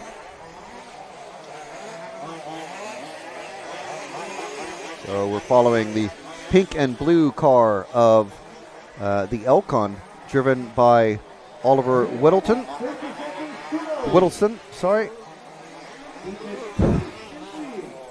3.5 minutes left in this one. Sirel Kador, actually 2 cars ahead on track, so he's slowed down his pace just to maintain things. Doesn't want to push too hard. Again, these drivers have to drive smart, not go too crazy. Drive hard to build a gap and then dial it back and just save the tires, save the car, save the engine. Sirel is stopped. Sirel is stopped in the bowl. Sirel is stopped. Our pole man and 10th place starter. What's happened here? I can't tell from seeing what has happened. A disaster for Sirel. He's in the pits. He's going to lose loads of time now. So what does that mean? Danny Millett and Borcher certainly going to get past now. That means Kev Churchill might be jumping up into our final bump up position. Still frantic action with 2 mechanics in the pit lane for Sirel. Let's find Kev Churchill, who I think is going to be our next car, or last car to be going in. That's car number 6. One of these 2, yeah, the second of the 2 cars coming into over the jump now. This is Kev Churchill from the UK, as you can tell by the flag on the side of the rear wing. So we're keeping an eye on him, because if Sirel's car is able to get back out onto the track, frantic work by his mechanics. Can only imagine what Sirel is feeling up on the stand. He can't come down and help on the car. He has to rely on his mechanics to instantly see whatever is wrong with the car and fix it as quickly as possible. So could this be a symptom or a result of whatever happened, whatever was the reason why he had to start from the back of the grid? I'm calling that 10-minute timeout. I don't see Sirel walking off the stand just yet, but we're watching Kev Churchill cross the finish line there. And now Kev Churchill, that is officially him into 5th place. So absolute disaster for Sirel. Big drama of this race as Oliver Whittleston passes the car number 10, Darren Smith, just underneath us, but we're eyes on Kev Churchill at the moment, going to be making it into the main final.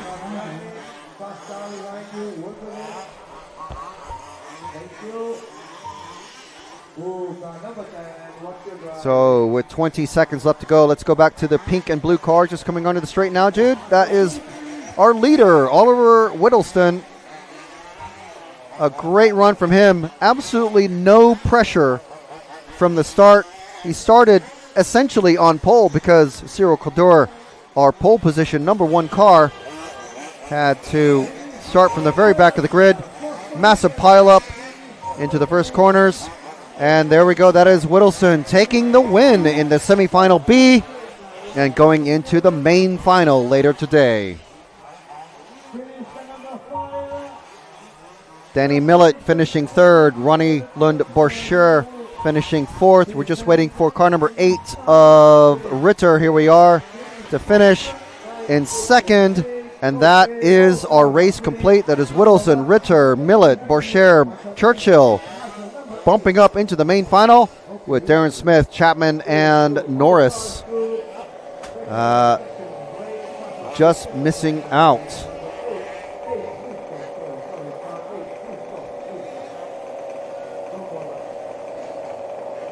So high drama in that semifinal B.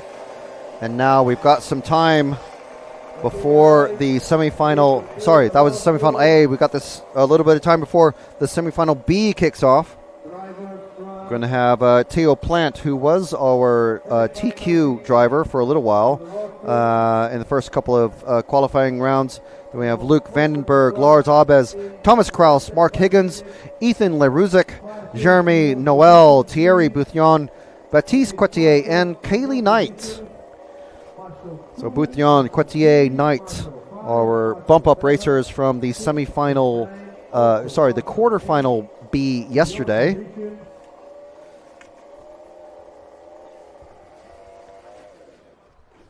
And all engines are off now.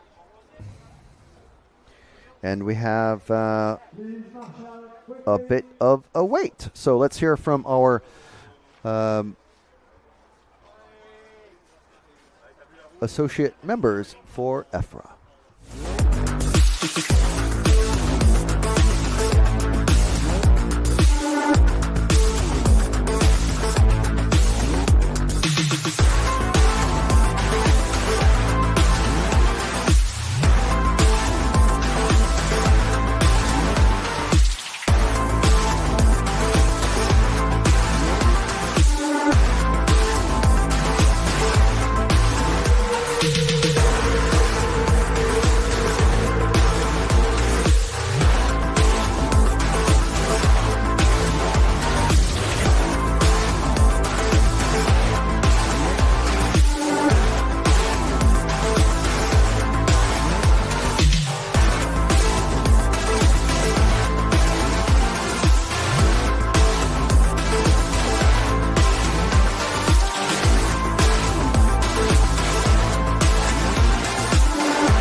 So thank you very much to those associate members that help make this coverage brought to you by EFRA and RC Racing TV possible.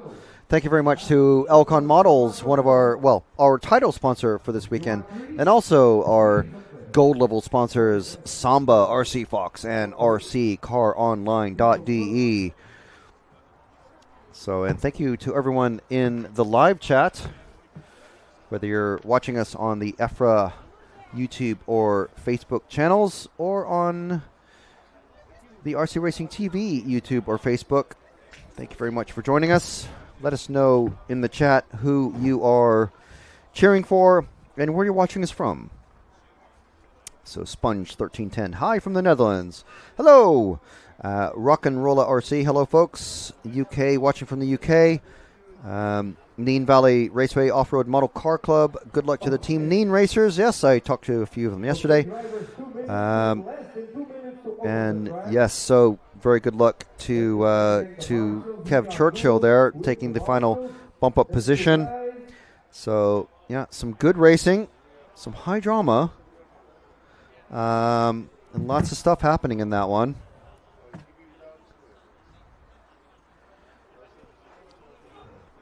Lots and lots of action. So we were hoping to talk to Oliver Whittleston at some point, but he's now, well, first he was busy, I believe, helping prep his brother's car for his race in short course, and now he's just run his 20-minute semi. He doesn't have to marshal for this one, but he's going to have to prepare for his main final. So it might be a little while before we're able to talk to young Oliver. So we have the track is now opened, and we're going to have 3 minutes of warm-up, followed by the semifinal B. So we'll just go off air. Well, just go radio silent just for a little bit, but you'll be able to hear the track announcers and the cars going past just for a couple minutes.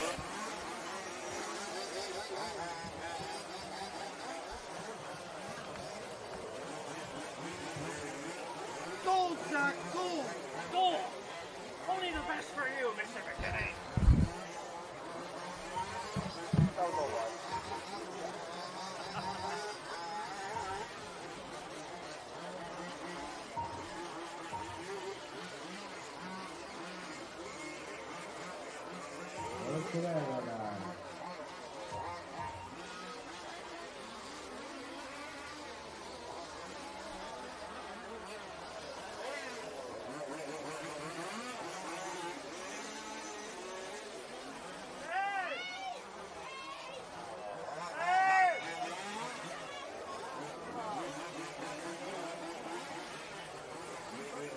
Okay, drivers, we have a time delay, 10-minute time delay for car number 8. Time delay for car number 8. Car number 8 will leave from the position 11 on the grid.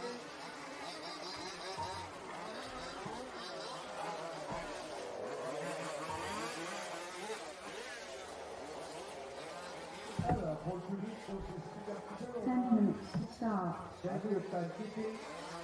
Time delay is already counting. You can see it on your screen. When the time delay is over, we will do a new starting procedure. 3 minutes of warm-up and so on. If all drivers are in, then we will go. If all our drivers are in earlier, then we will go to formation day. Ok, donc pour le public, on a un demande de report. Celle demande est faisable dans les demi-finales. Donc c'est un pilote français qui a demandé, c'est le pilote numéro 8. Il partira donc de la 11e position. Et le report dans 10 minutes. Donc le chronométrage a déjà lancé le chronomètre. Bien sûr. Et donc pendant ce travail, on est obligé d'attendre pour lancer la course. La procédure de départ sera relancée à l'issue des 10 minutes. Et le pilote partira en 11e position s'il a réparé.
All right, so we have here, well, first of all, we have another 10-minute delay. So what we've managed to do, just by pure coincidence, is grab Oliver Whittleston. So how are you, young Oliver? Not bad, thanks.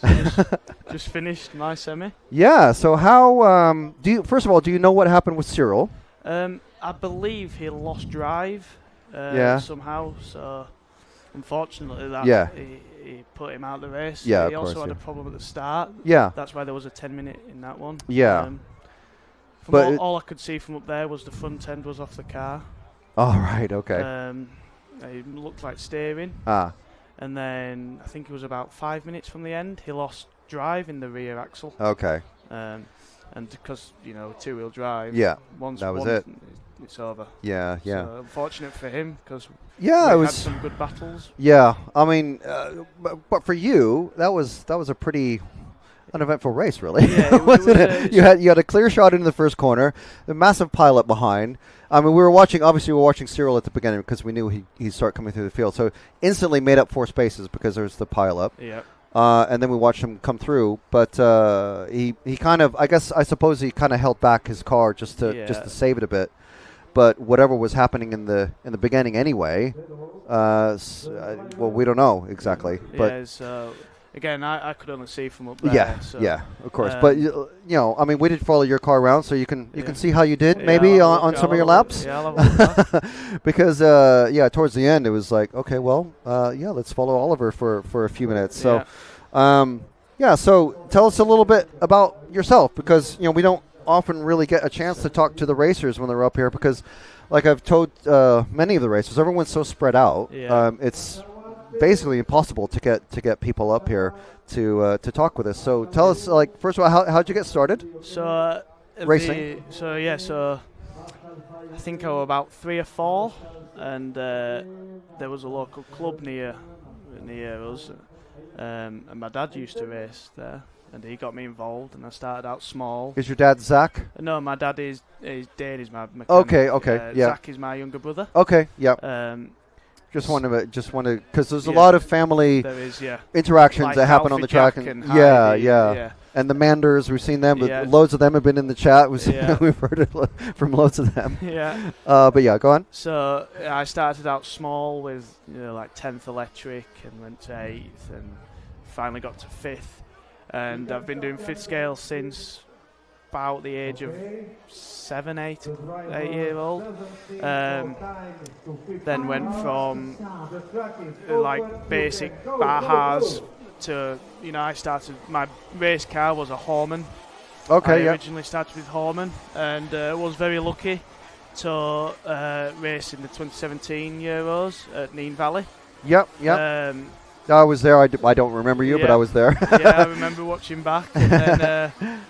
And then the year after that, Mr. Horman rang and says, we got offered a team drive. Yeah. Which I took, and had their new car for 4 years. I struggled with it, had struggles, had highs, had lows, and then decided it's time for a switch. And then now team driver for Elcon models. Yeah. Oh, very good. I've in the UK at the BRCA we race quite often, 8 times a year. Had quite a lot of success this year, a couple of failures, but I always been taught, where there's a high, there's also a low, and when there's a low, you've got to remember the highs. Yeah, exactly. I mean, that's, you kind of have to just chalk it up to, well, that's racing sometimes, and exactly. There's good luck and bad luck. Exactly. As we've just seen on track. Yeah, and my brother had bad luck. He popped a ball joint. That's 5 laps down, because and it's unfortunate, but it's it's his first time here as well. So well, look at Alfie Jack, and it's his 3rd Euros, and he's in the main final. Exactly. So it's all about experience as well. Yeah. Even though he was 5 laps down, mechanics got him out, and experience driving with other people. Yeah, exactly. So yeah, it's been a good journey so far. We want to continue it as much as possible. That's great. So, and you've done every Euros since 2017? This is my 2nd. So okay. I've not done one since 2017. Oh, right. Okay. Yeah. So it's very weird yet fun. It feels familiar, but also different. Yeah, for sure. And I've been saying on the stream, I generally only see, the familiar faces. I only see them once a year. Yeah. But still, it's, the familiar faces, it's like, oh, hey, how's it going? And I don't know how people are doing in their national series, because obviously all the countries have their own national series. France, Germany, Netherlands is really big in the large scale. Yeah. Switzerland, there's lots and lots of, I think for maybe the American viewers and people viewing from outside the UK and Europe, they're not, maybe don't appreciate how big large scale is. I mean, as a obviously they are physically big, but the racing section and how many racers actually do it? 8 times a year is really good for. We do 8 big what we call nationals a year, But then we also, each club has club days and practice days. Yeah. That, you know, we turn up, pay, and test, try things. Yeah. You know, that's you know, we've got to support them clubs, otherwise. Yeah. For sure. Yeah. There will be no Yeah. races. Yeah. So are you okay? We're about a minute from starting the race. So are you okay to help commentate? Yeah, Maybe of course. let us know who. Obviously, it's two-wheel drive, so Yeah. So hopefully some racers that you're familiar with. Yeah. So. The big ones to look for are Theo and Luke van der Berg. Yeah. About car 3 to about car 5, they're all around very similar around here. Yeah. So there might be a battle there. Yeah. And then same from about 6 to 10, you might have a battle around there. Yeah. So you really got 3 sections to look at. Yeah. The but primary yeah. ones. I mean, obviously as we're on the grid now, so just position yourself wherever you can see the track. Yeah. Obviously, Jude won't be able to hear you, but so if there is someone in particular, because now we have 3 eyes, 3 sets of eyes on the track. If there is someone that we should be watching, just let me know and I'll talk to Jude. You got your drink. Yeah. So here we go. So Theo Plant in car 1, Luke Vandenberg in car 2, Lars Abes car 3. We'll keep it wide and from the start and see where the action goes. 5, 4,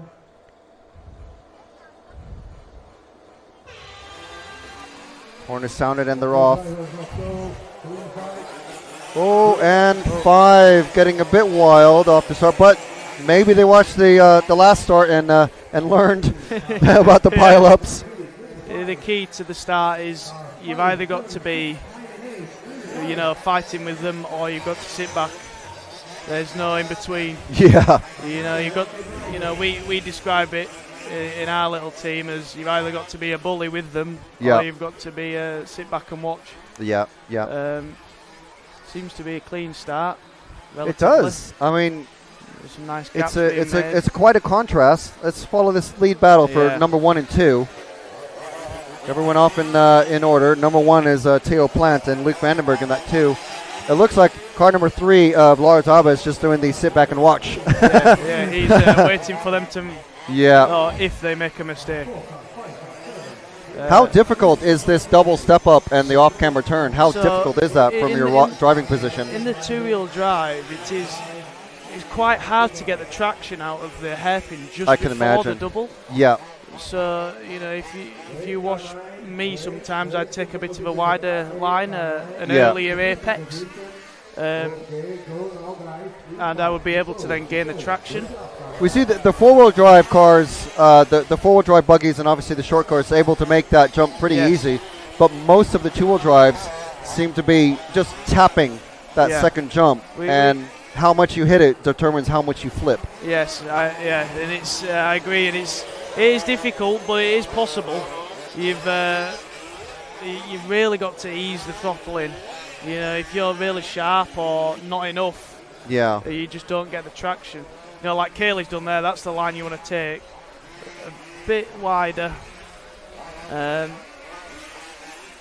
But through the off-cambered hairpin, that's very low grip. Yeah. And you struggle with front-end grip, so you have to be very patient. Bit of a cut from car 1 there. But yeah, very patient through there. You watch the speed, you can start to see the spokes on the wheels. Really? Which means they're very slow. And oh yes, I see what you mean. Oh, and then leader's just flipped over in the bowl. Car 2's caught with it. Yeah. Oh man. So that is now a three-way battle for second. Lars now take the lead. Yeah, Theo and Luke and Thomas now in a battle for second. Actually, now very tight battle for third. Yes. And it's 5 cars to bump up, right? Yeah, I believe so. So it's a bit different per class because obviously it was slightly damp for the first race out. So on that it will be positioning. However, for us it may be on times. So the top 10 times, fastest times will go into the main final. Yes. Because ours were both dry, I believe it will be times. Oh, I see. Okay, so if Yeah. it's declared a wet race, Exactly. it's So if a bit different. So okay. since there's 2 semis, if one semi is a dry and one semi is a wet, then it'll be on positioning. Yes. So it go A, B, A, B, A, B. Okay. Okay. But yeah, I'm certain this one may be times, so they will have to push all the drivers. Yeah. Well, I noticed that Jack in short course was only 2 seconds behind Ian. Yeah, so he was Ian's going to be pushing. starting on pole. Yeah. And 2 seconds over 20 laps is Not nothing. a lot- It's a not- blink of an eye. Yeah. Not a lot at all.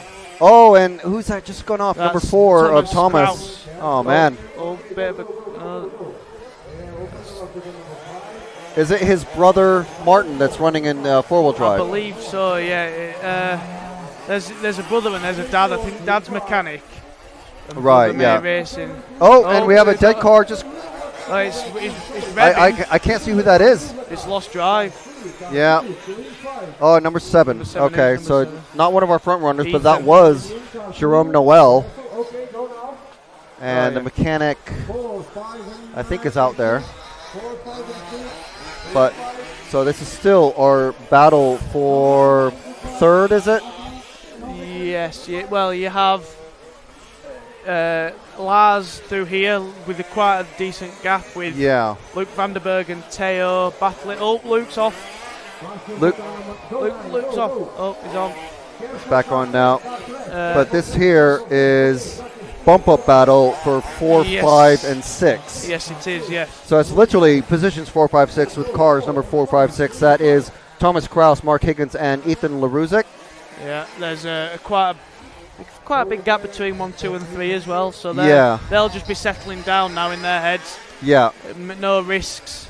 And how much now the mechanics are able to talk two-way to the drivers? Is that right? Yes. So how much? Oh, and a weird sequence of events there coming out of the bowl, but still roughly in the same order. But so how much does your mechanic? Every relationship is different between driver and mechanic. So how do you communicate with your mechanic when you're out on the track? If there's a car ahead, are you told, okay, that you need to chase that car down, or that is lap traffic, or you have the leader behind you? What sort of communication do you get? So generally, me and my mechanic, which is my dad, we kind of have a way of.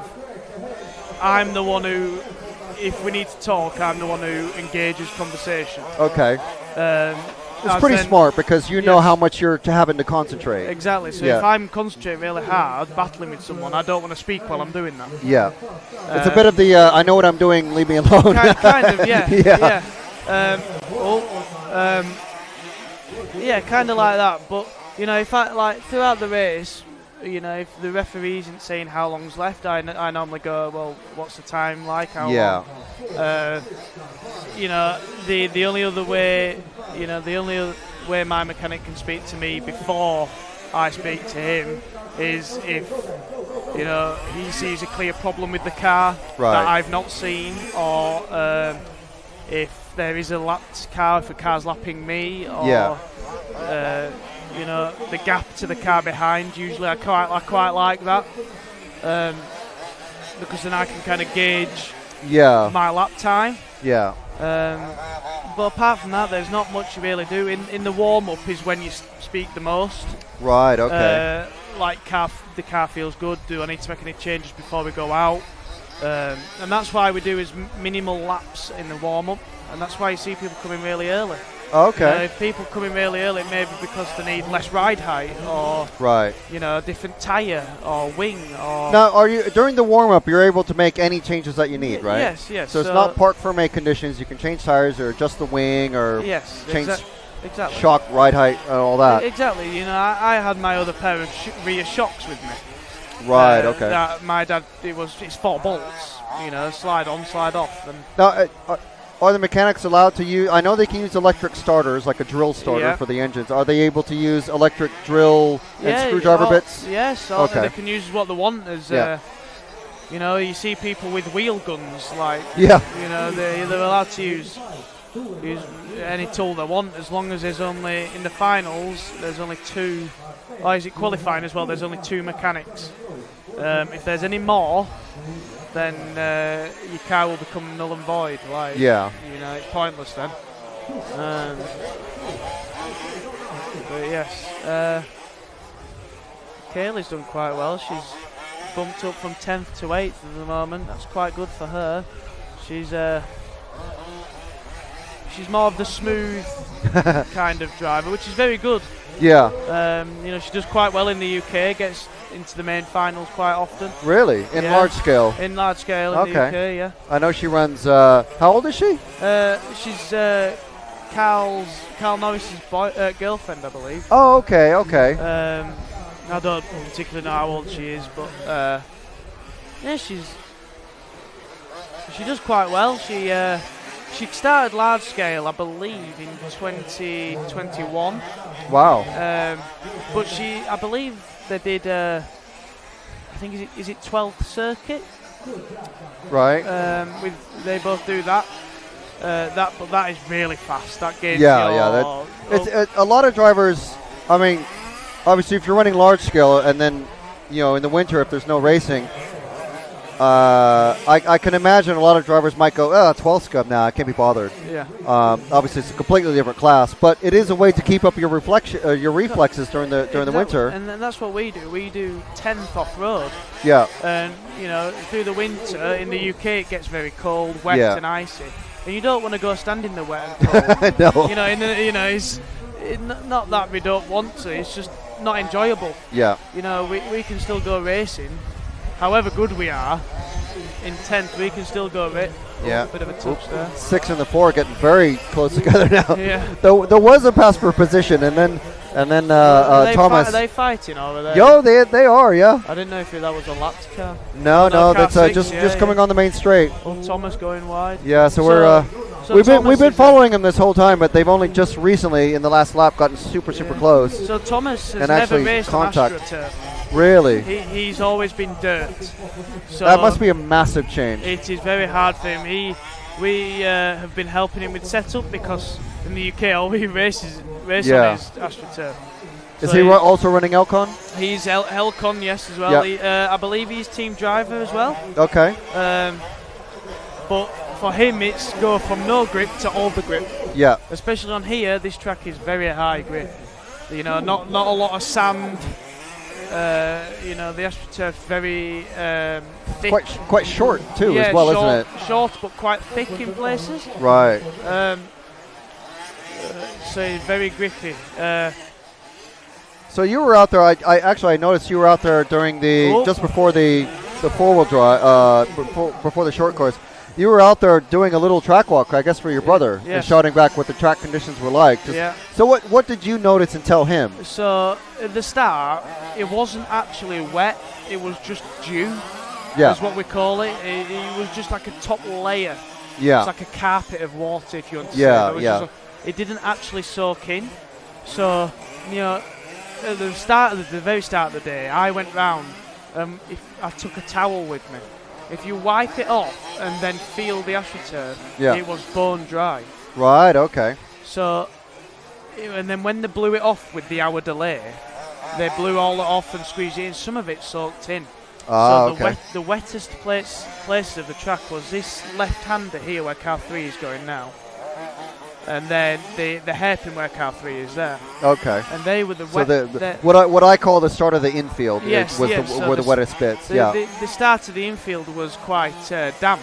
Yeah. So I was just letting the UK drivers, Ian, Oddie as well, and I think is it Taylor, Alfie, and Zach were all there. Yeah. I was letting them know that is a bit damp there. They went out. It was a bit slippy. 2 laps because it was only dew, just bone dry. Yeah. So apart from that, it was there were nothing. It was just dry. And did that influence them to change their tires at all, or no, did they already pretty much know what they were going to use? Yeah. So since it was only 2 corners, it was better to go for a dry tire. Yeah. So the fastest tire around on AstroTurf in the dry has always been the Schumacher yellow compound.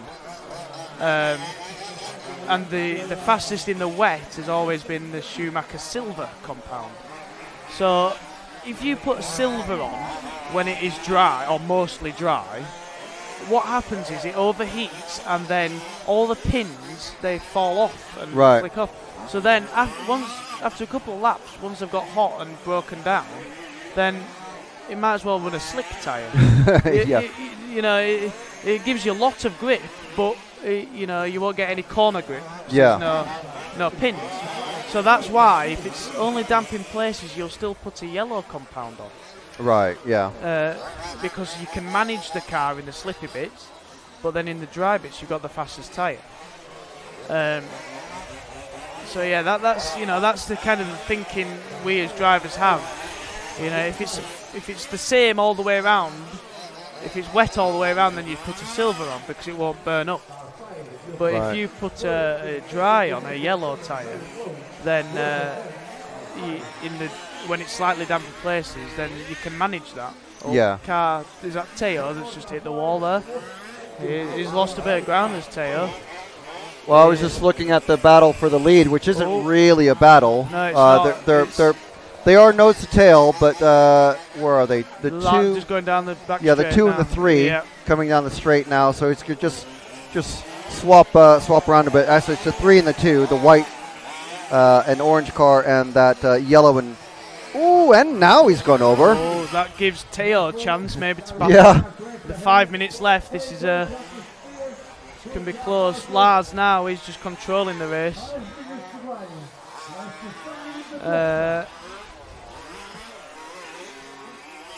So generally the Horman does struggle on AstroTurf.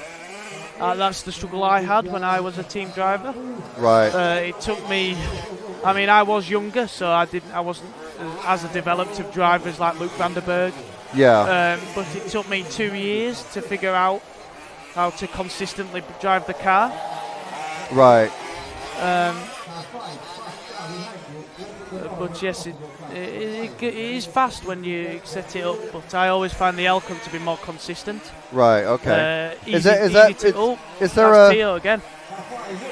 Pushing hard now. He's trying to catch. He's realised Luke's. Oh, that's not the line you want to take. Yeah, I had a moment over that, the double over in the corner near the bowl. Yeah. I snapped my rear wing end plate. Oh wow. So on the left hand corners it was a bit slippy. Now I noticed you run a center cutout in the wing. So what event? I mean, no one else does. So what do you feel that gives you? So for me, there's a man that makes wings in the UK, and his kind of business is called Triple A Wings. Yeah. And my brother is a team driver for them, so he has lots of them. However, I asked for him to make me a couple of different angled wings. I have one that's like Kaylee's. Yeah. So that's very high downforce. But the centre cutout, I actually got inspired by 10th scale cars. Yeah. Or the off-road. If you look at them, when they buy the wing, it's Lexan, so they can cut out how much dip they want, how much downforce. So I just got inspired by that, and I asked him to make me one of them, but bigger, basically. So and what that enables me is I have the corner grip because it's only dug out in the middle. If you look, it's still a bit on the either side. Yeah. So it gives me the corner grip that I need in the dry. And then it also allows me to have the straight line speed and also let the car fly very nice when it jumps. And that's why you look at like Luke van der Berg or like Lars, they have a very low downforce, low angle wing. Oh, that's car 6 battling for 5th here. Mark Higgins here. So car 5 and 6 are just going for position into the infield. So car 6 leading the car 5 coming around the off-camera corner. Battling for last bump-up position here. Yeah, this is our battle for 5th now. It's 2 minutes gotten a lot closer now. Oh. As Oliver says, 2 minutes remaining. So these two are final bump-up position at the very end of the race coming together. First and second been running almost nose to tail the entire race. That's Luke van der Berg, who's now gained first place. That's Teo rolled again. Oh man. Well, we're on camera. We've got 6 and 5, so he's getting closer. He's pushing. Yeah. Car 5. He will have. Who's that? That's Mark Higgins. Yeah, he may get 2 laps, 3 laps maybe left. I think he only needs 1 to catch up. Oh, and he spins it. That's a very tough corner. But if he's able to get another couple of laps, he can certainly catch up again and put the pressure on. Now, what's your favorite? When I used to race touring cars, so my favorite sort of tactic, I suppose, if I was coming up with someone, was to just hang on to their back bumper until they force them into making a mistake. Yes, that's how I've been brought up. When I got taught how to race with people. Oh, good save. Yeah, but lost a bit of time. Yeah, he will get 2 more laps if he makes them good ones. Yeah, 2 more. This one and 1 more. So when I was brought up, the way I was learn how to fight with other drivers, or battle with them, should you say, is I'd have a very consistent driver, and I'd have him follow me very closely behind, and then I'd make a mistake because I'm pushing too hard. So the way I'd learn is I'd just have him stay on the back, and I'd learn to drive consistently.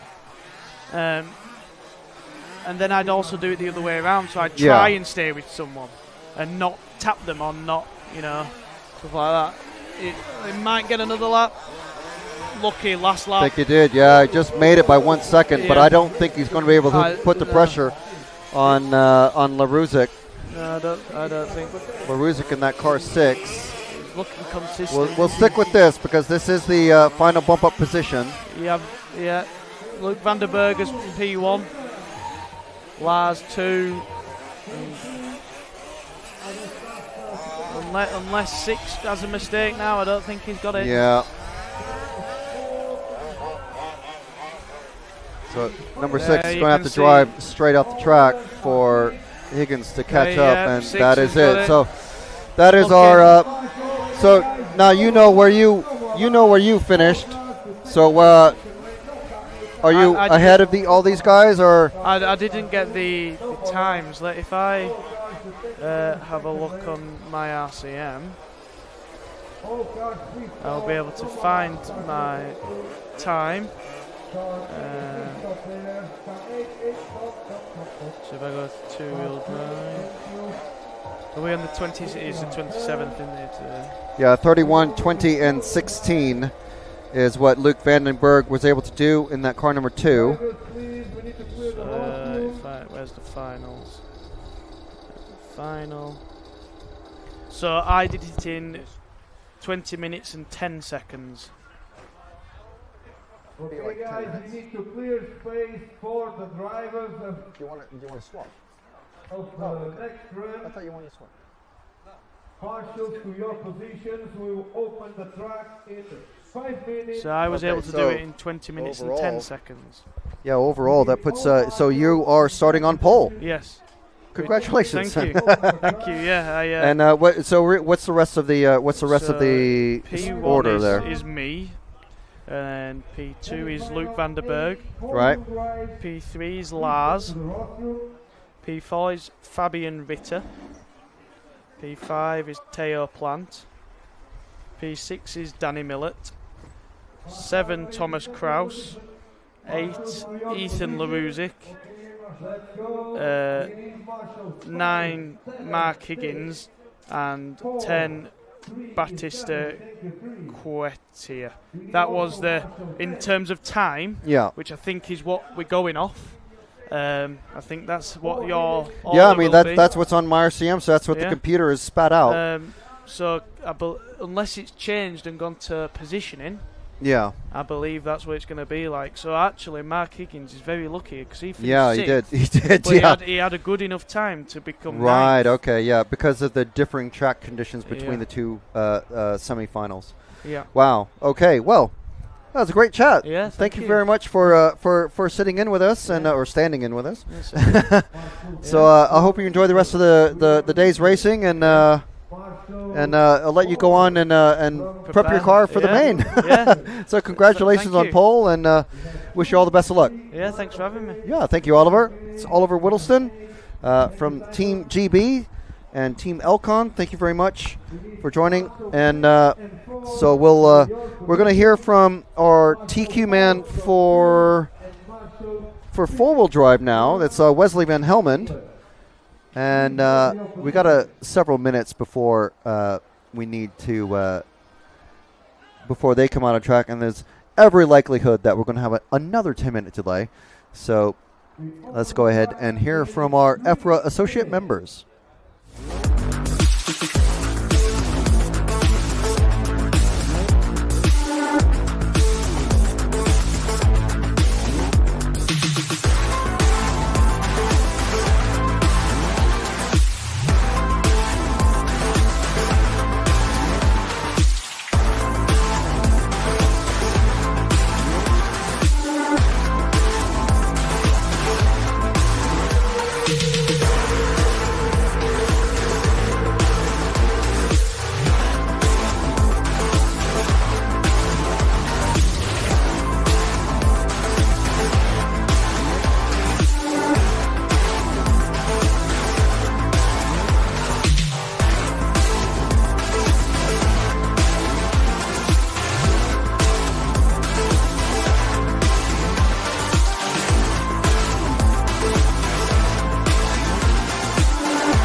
Banana, whatever. So I want to thank our EFRA associate members for helping EFRA bring this coverage to you. We are RCTV, the official EFRA media partner. EFRA is the EFRA is the European Federation of Radio-Controlled Automobiles. If you want to know more about organized racing in your country, visit efra.ws and find your country.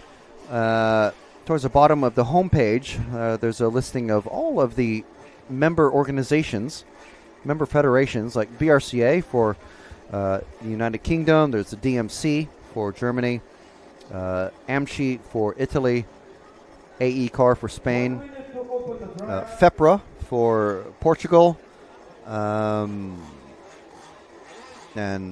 all of the country organizations to find organized racing in your areas and get started doing some national series in your neck of the woods. So I think we had a little camera misfortune in the last race, so we do apologize for not being able to cover all of it properly, but we hope that having Oliver Whittleston in the commentary booth with us more than made up for it. Some really good knowledge there. Oliver, TQ now, not TQ, but pole position for the two-wheel drive main final coming up after our lunch break. So this is four-wheel drive that is going out now. Okay, drivers, the track is open. You can go. 5 minutes to start. So we're going to hear from Wesley van Helman now.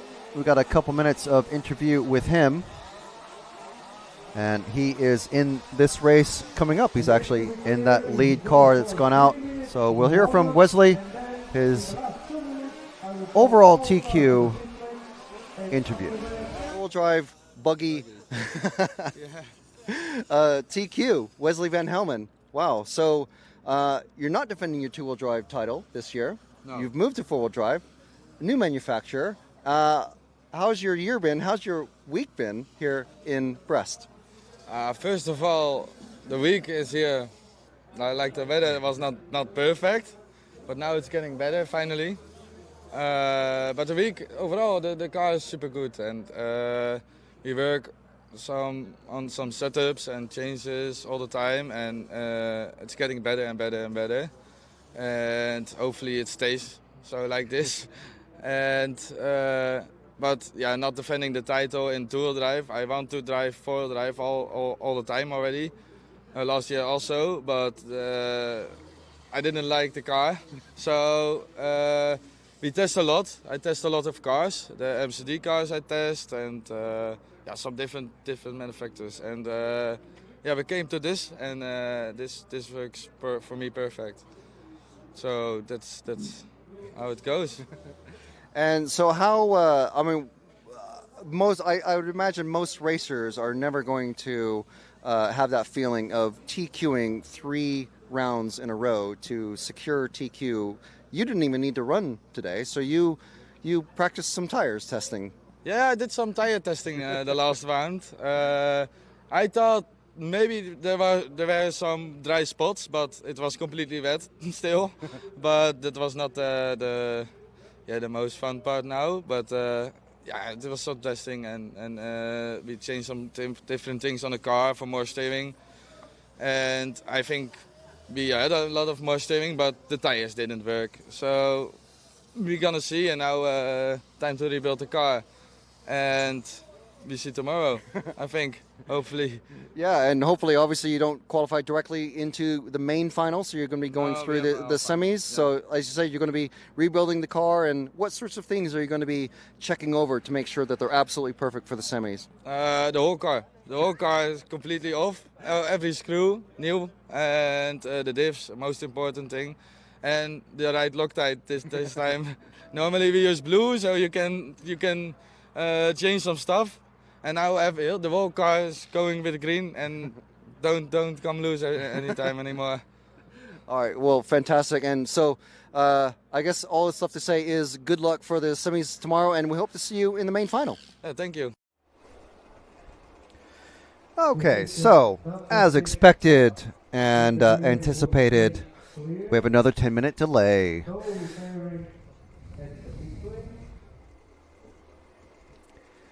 So we'll just have a bit of a break here in the booth and maybe go get a crepe or two. We'll be back in just a few minutes when they go back out for warm-up. I'm not sure who called the delay, so we'll try to find that out and find out why. I want to say I think I heard car number 10 or car number 6. I'm not sure which one it was.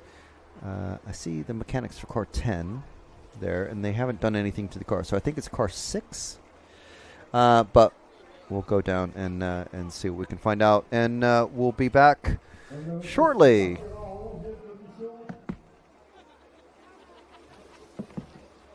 10-minute delays in 5 races.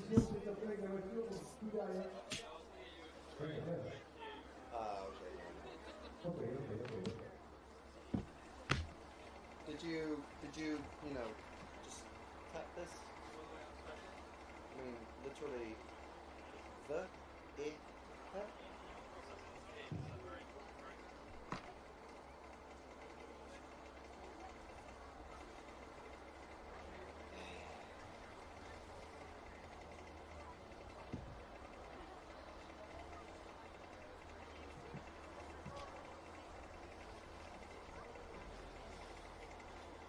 Check this out, Zach.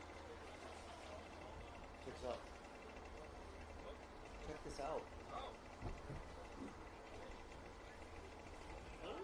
Yeah, look. It's their movie candle set. Yeah. Well, they had a two-night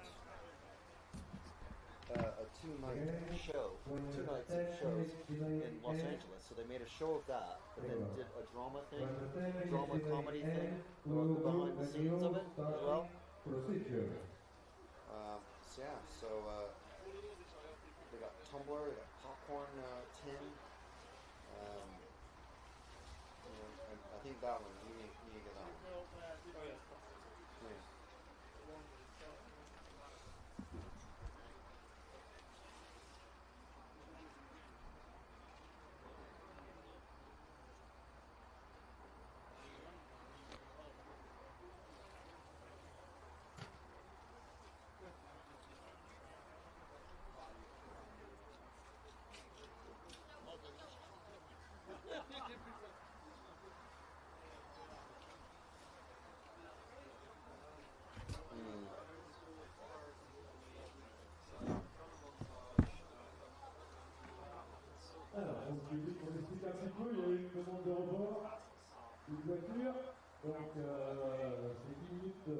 Priority is if James messages or calls you, just do whatever he's suggesting.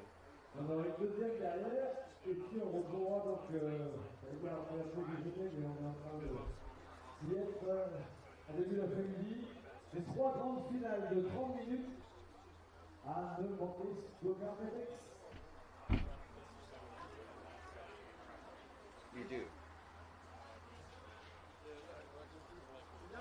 Well, I mean, you can.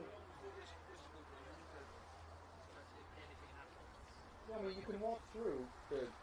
5 minutes and 30 seconds to end time delay. The technical area, you can just walk straight in and out for that. Just make sure you have the pass thing. Yeah. No, you just said you're stuck there for 20 minutes.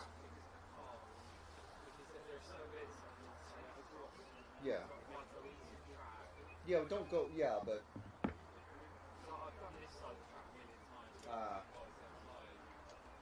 What about can you get? I mean, with the spacing of the. 5 minutes to start. If you're on the outside perimeter, can you? Yeah. I mean, if it's a good thing.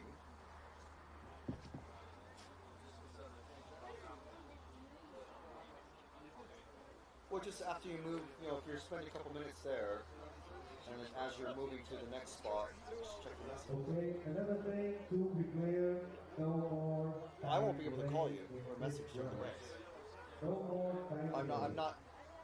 The last race, we were on the Marshall camp for 14 minutes. I didn't even notice because I was talking to the guy, and I completely forgot to switch cameras.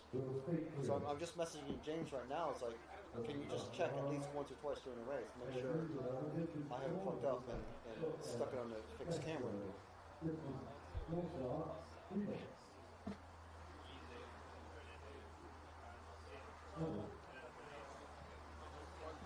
Yeah.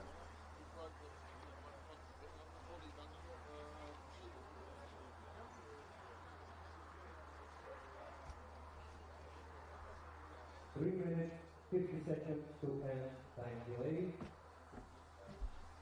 When time delay is over, we will do a new starting procedure. 3 minutes of warm-up. If we have all cars in earlier and all cars are good, we will start formation grid leading.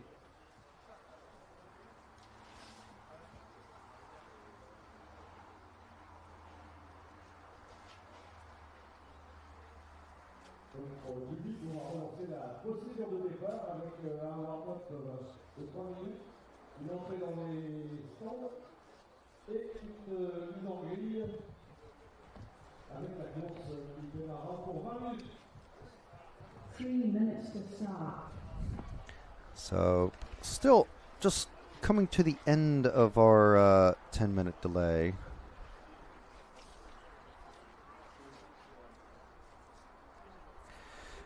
Still 3 minutes before the thing about these delays is, yes, they're annoying, but they do allow, if you are making it into the semifinal and there's some sort of last-minute thing,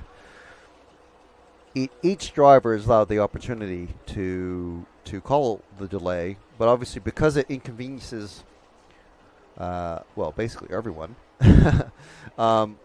you have to start at the back of the grid, which we saw happen to Sirel Kador and a couple other racers.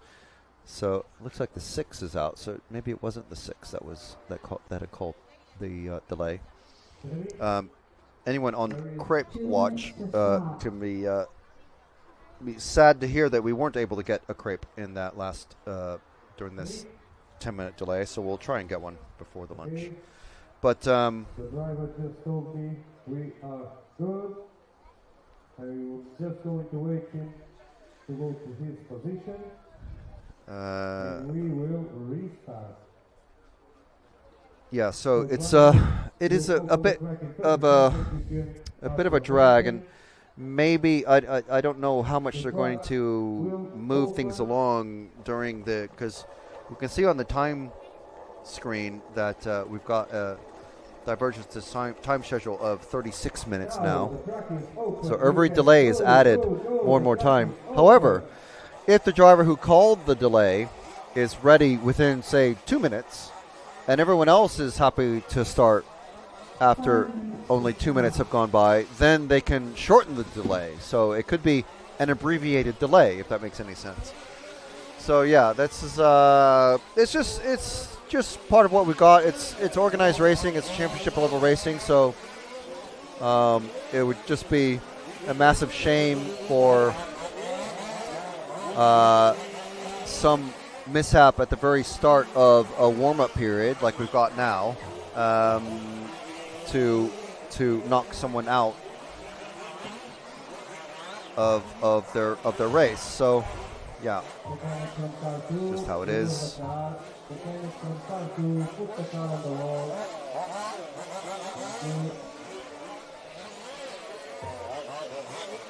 Yes, Boz, we do apologize for the lack of moving camera in the last one. That was completely my fault. The swap to the static camera that is attached to us here, and because we had a guest in the studio, I mean, I'm not blaming Oliver in any way, but I just got distracted by our guest, Oliver Whittleston.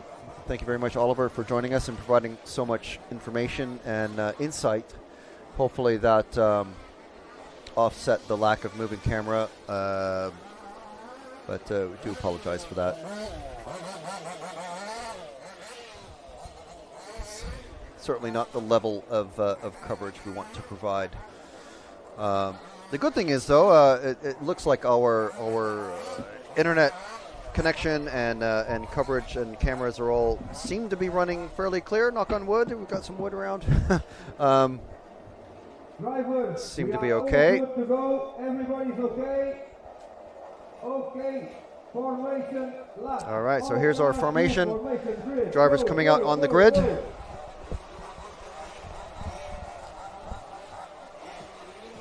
And don't worry, we're not going to move away from our moving camera, except for just right now while we unlock the moving camera, and so we don't see it shake too much. So we've got our formation. Position 6 will stay clear. Car 6 will go to position 11.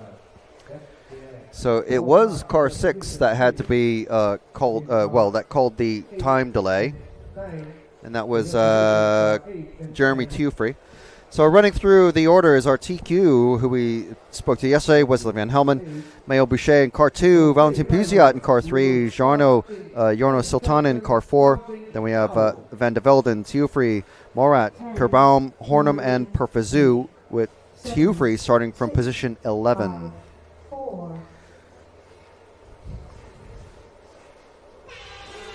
Horn is sounded, and they're off.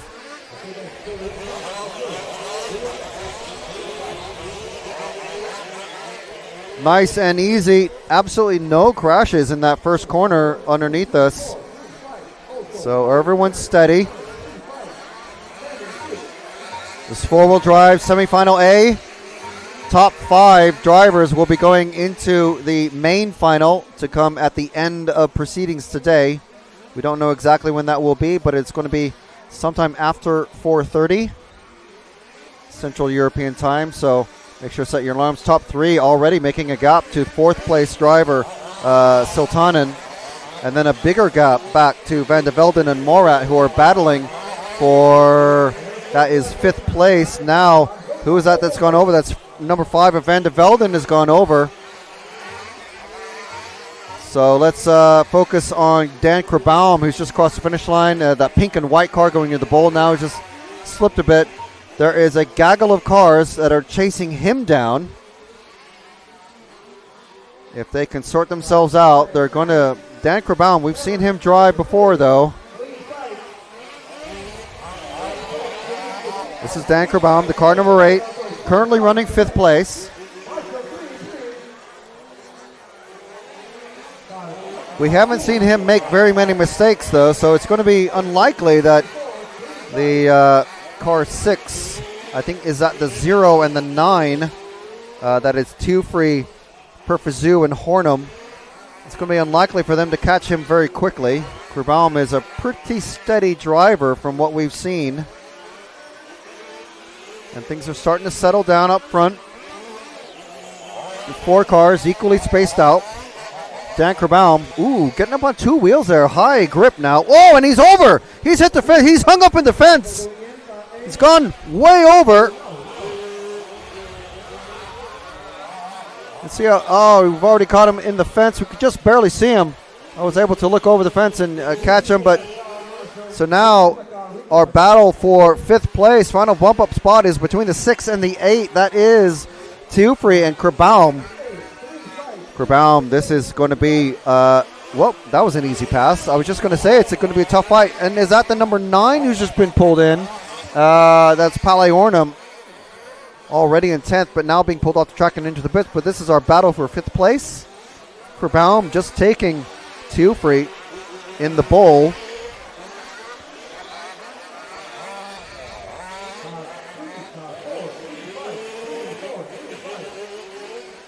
Good jumps over there. Not even bothering with the step up. Easy acceleration over that double. And Krabbaum, nice and smooth, pulling away from Teufrey already. Just 1 lap ago, they were nose to tail, and Krabbaum building up his gap and putting his head down and seeing if he can chase 4th place driver of Siltanen. So if we move forward to the battle for 4th, that's Siltanen chasing down Puziat. Puziat going to be very, very, very familiar with this track and that car number 3. So we have 1, 2, 3, 4 in order. Puziat already pulling away from Siltanen. I mean, this is, as far as I'm aware, pretty much Valentin's home track as Siltanen gets up on 2 wheels. So Valentin going to be super familiar with the track.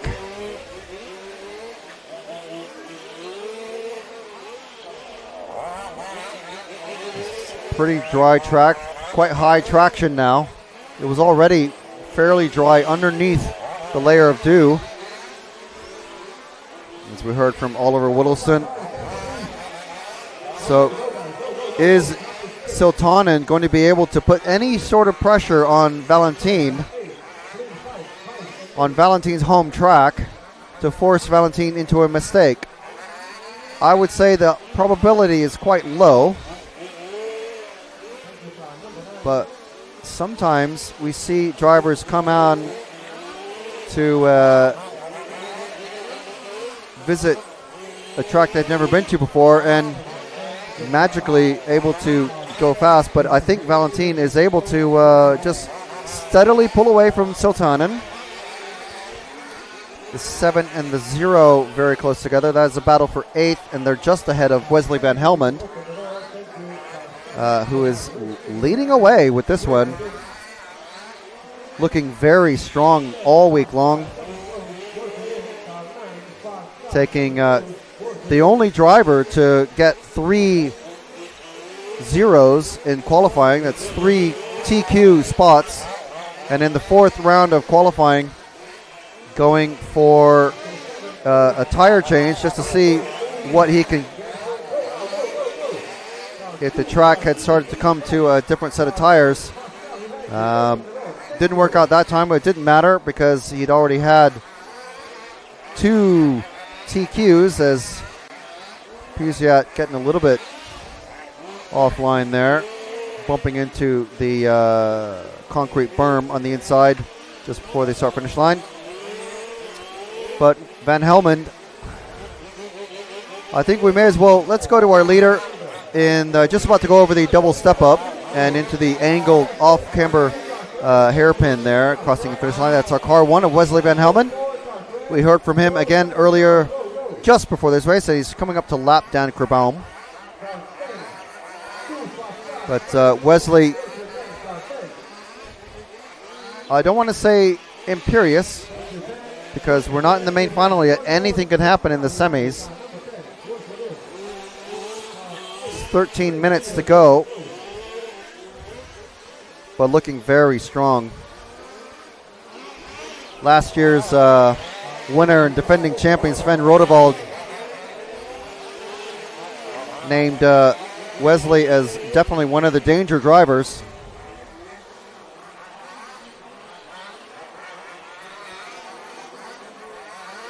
So Wesley coming onto the main straight once again, over the tabletop. Mail Boucher running second, Pouziot running third, Sultanen fourth. That's still cars 1, 2, 3, 4 in positions 1, 2, 3, and 4. Tiufri and Krabaum still fairly far apart. It's car 6 and 8. I'll see if I can spot them on track. Yeah, they're still pretty far apart. Wesley has just lapped Krabaum, and he's coming up on actually Tiufri. So it's our final bump up spot. So it's the most important spot, most important battle on track when they get close. But right now we're with our leader, Wesley van Helman.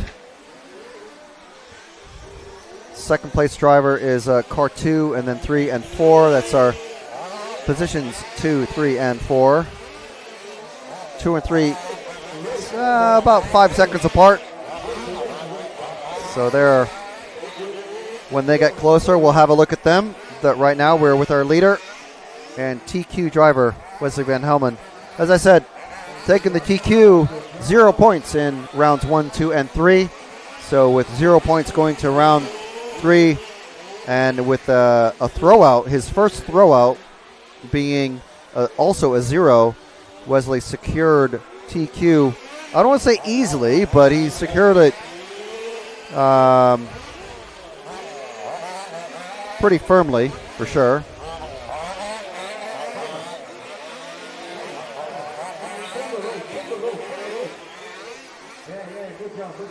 Wesley coming across over the tabletop, down the main straight, brakes. You can see the inside tires just starting to lift up.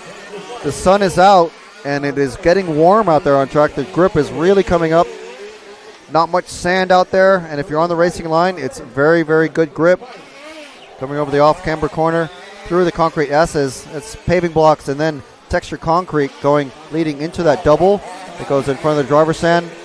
This odd set of double in the bowl, catching a lot of drivers out. And I think our battle for 5th place, if we drop back to the start of the straight, that is our battle for 5th place. That is Krabaum in the pink and white, chasing down the car 6 of Tiufri. This is our battle for 5th. So this is the final bump up position.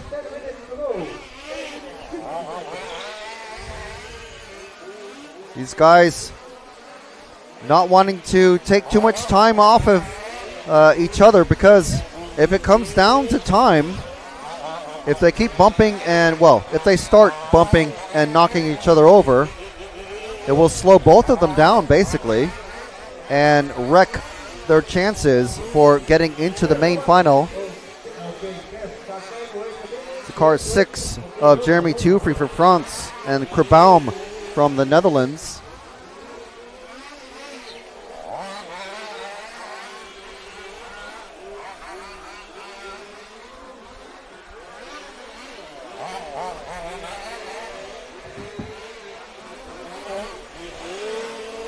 Coming through the bowl, Krabaum losing a bit of pace there. Oh, and getting the landing wrong on that double.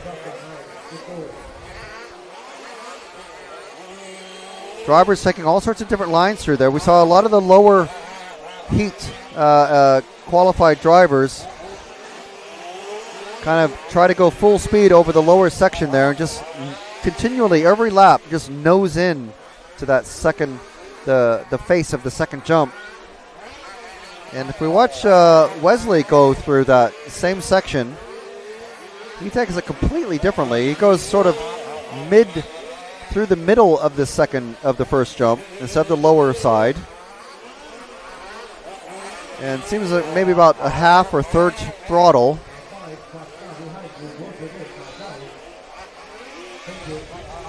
So we're with Jeremy Tiufri. Oh, he's lost a lot of time there to Krabaum, and now they are bumper to bumper.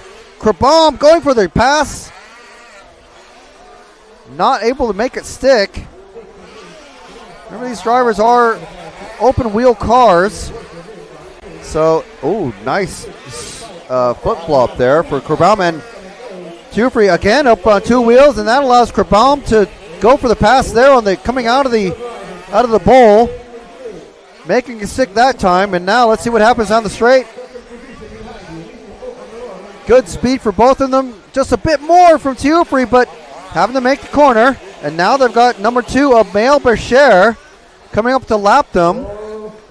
They have to let him pass because it's a faster car.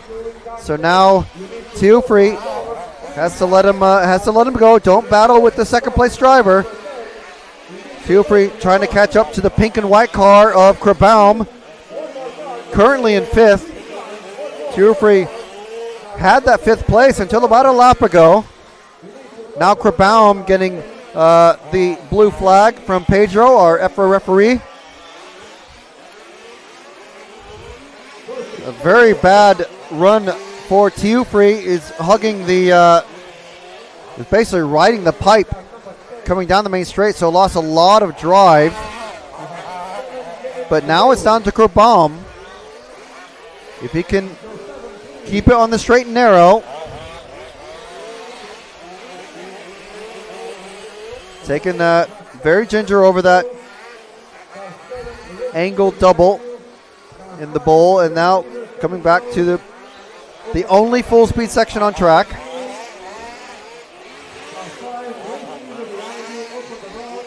So 6.5 minutes left.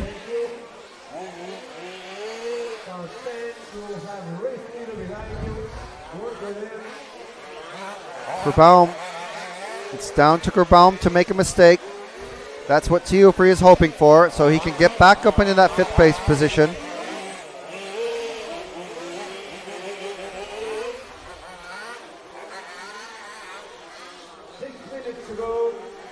Six minutes flat left. So let's move forward 2 cars to the number 2 car. I believe that's not sure if that's an Elcon or not. Elcon, our title sponsor. I mean, I seem to see an Elcon sticker on the side, but it looks like a different brand. I'm not sure, but I think it's a different brand actually. But this is Mael Bercher from France running in 2nd. We haven't shown him at all during this semifinal A for four-wheel drive.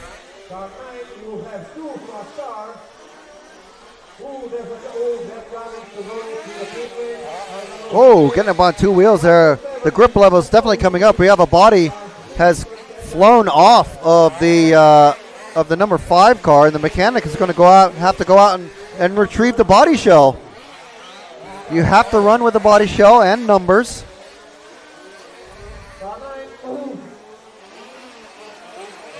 So car 9 has been told to slow down. Ooh, and Krabbaum getting sideways there. So we are with Mael Bercher, one of our top drivers last year. We've already shown Valentin Pousiat, and we've shown quite a bit of Jeremy Teufrey, who's gotten past Dan Krabbaum now. So where's that happened? Let's go back to our battle for 5th, because now it's come back while we're looking away. Teufrey has come back and passed Krabbaum in that white and green is our 5th place car. 6th place is the number 8, the pink and white of Krabbaum, coming around the bowl. Very ginger. No, I wouldn't say ginger. It's steady. It's a bit faster than ginger, but over the tabletop. Good speed from both, but not too fast. It seems to be just a little bit slower, more controlled. So and that is Teufrey getting off the track. Over the step-up double, around that very tricky and loose off-camber corner. Over the double, around the bowl once again. Here's that angled double. You cannot take it as a double. It has to be a single. As a double, it has to be a single. And here's our small double. These guys glued together now. They're only on full throttle for maybe 3 seconds. That's once they land. So it's a very throttle limited track maybe. A big engine isn't going to do you much good. Oh, and Krbaum goes over. Krbaum goes over. Is that his chance gone? How much time is there left? There's 3 minutes, so let's stay with Krbaum.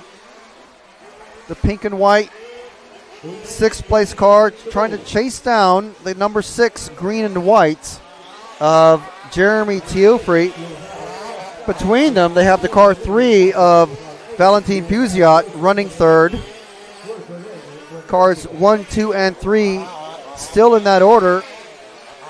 Since the start of the race, it's Van Helman in the first spot, Boucher in second, Puziat in third, Siltanen running alone in the car number 4. So cars 1, 2, 3, 4 still in that order.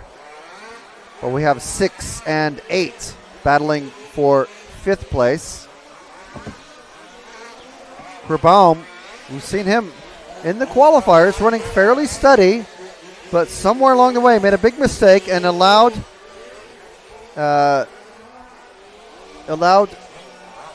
Teofri to get past, and now he's caught up again. Krbaum, okay, Puziat having to let Teofri having to let Puziat past, and now Krbaum is on the back of the green and white. He's certainly made up some time. Meanwhile, the car number 1 of our leader, Wesley van Helman, is coming up to lap them all. And Puziat has gone over. That's the first mistake we've seen from him. Van Helman cutting through them like a hot knife through butter. Krbaum making easy work of that double, and now they're on the back. Now he's all over the back of Teofri. 1 minute left. 1 minute left. It's come down to this. It's been a slow burn, but these two battling for 5th and 6th. This is the semifinal A. Whoever finishes in the lead, almost guaranteed to get into the main final. So is Krbaum going to be able to get past and force a mistake from Teofri? It looks like Teofri has pulled away now. Final lap for these. 25 seconds left. It's a 45-second lap, roughly. I think maybe about 36, actually, for the faster guys in this group. So Krbaum now all over the back. But this is the last set of corners. 7 seconds left. Is Krbaum going to be able to do it? Time has expired now. Last corner. And Teofri gets it by not even half a second. Wow. So close between them.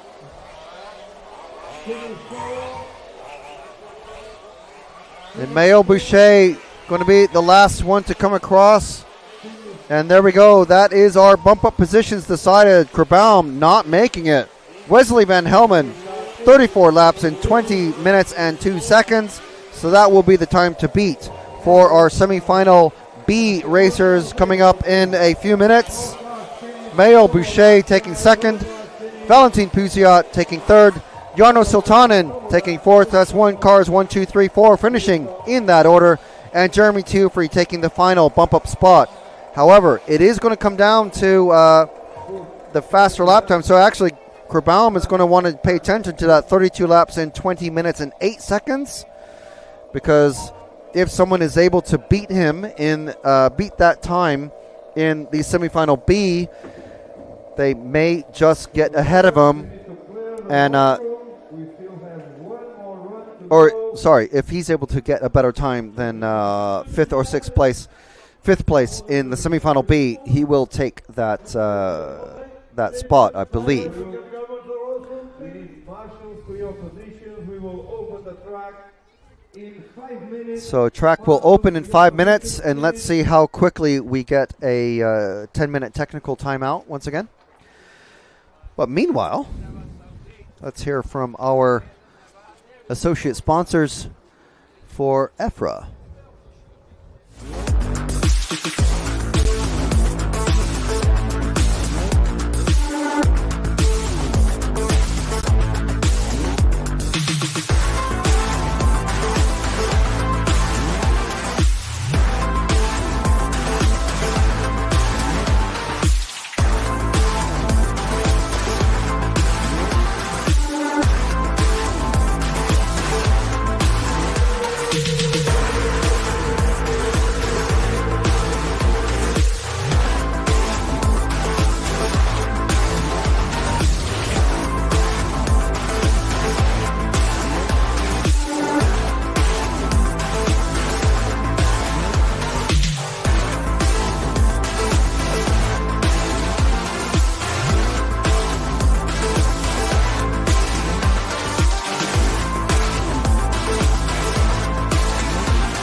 So EFRA is the European Federation for Radio-Controlled Automobiles. If you want to know more about large-scale racing and racing in your country or region, check out EFRA.ws, and you can find out which federations represent RC racing in your neck of the woods, and find out how to get started in organized racing, and find some clubs and tracks near you. It's a great way to spend time with your family, learn about cars and racing and sportsmanship in general. And we are RC Racing TV, the official media partner for EFRA. My name is Frank McKinney. On camera today we have had Jude McCallum. The videos provided have been from Zach Fenning. We're the team on site here for the large-scale off-road European Championships here in Brittany at the Automoto Club L'Ouest. We're just north of the Bay of Biscay, between the cities of Brest and Quimper. So let's see what sort of video goodness we've got from young Zach as these cars are about to go onto the track. Just to see what the track conditions are like, there's a 3-minute warm-up, which they're going to be let out on the track in just a minute. So let's see, before they head out, let's see what we've got.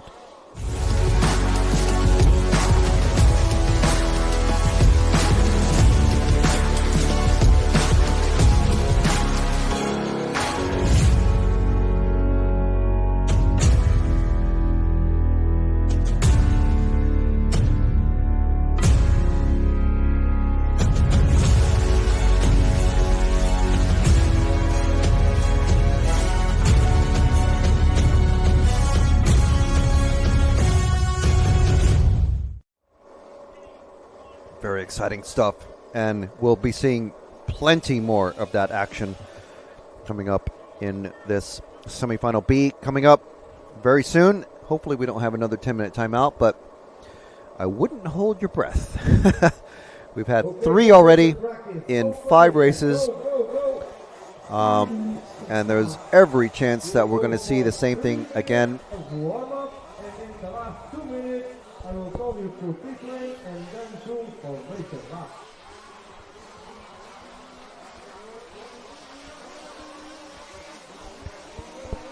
So cars are out. So in this one, in car 1, we have Wesley van Helman's teammate of Roman Walter.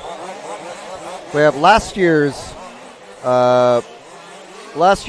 European champion in four-wheel drive buggy, Sven Rodewald from Germany. You have Dutch racer Ferry Fernie, German racer Ken Walkers, who had to work his way out of a bad qualifying position, really. He didn't have a good seeding round of time to practice, and he had to basically, it was stuck with a slower group of racers, much like Matthew Stokes in the short course group. Esa Milima From Finland in the car 5, Dario Viselli, 2017 two-wheel drive European champion. Before four-wheel drive even was a thing in large scale. He's in car 6.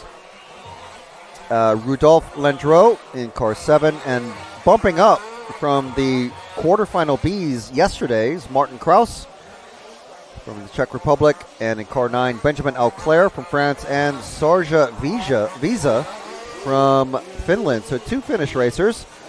One notable Finnish racer who is not here is Pekko Ivanen, who is in Italy right now at the European Championships for 1/8 buggy.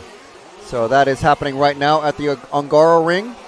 I'm sure all of you guys that are watching are going to stick with us, but if you are interested in seeing what's happening at the Ongaro Ring in Sacile, check out what the other team is doing. We've got Nick and Matt and Ash at the Ongaro Ring, bringing live coverage and news from there. Obviously, if you're more interested in gigantic size, large size RC off-road racing, you're going to stick with us here from Brittany.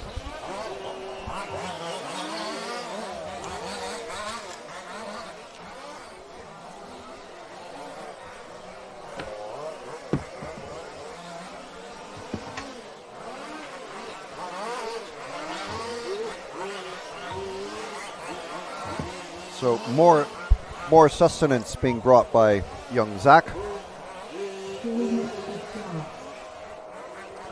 So 2 minutes to start. And you know what's amazing? We haven't had a technical timeout. That's awesome. So we're at the moment, I mean, literally until they're sent out to the grid for their formation lap, someone can still call a technical timeout. But no one has yet.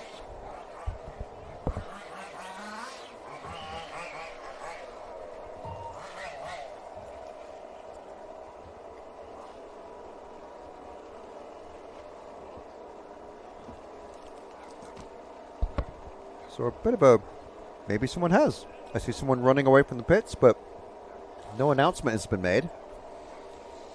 I'm hoping we don't, because the sooner we can start the race, the sooner it finishes, and the sooner we get to our lunch break and we find out what the actual schedule is. So 1 minute to start.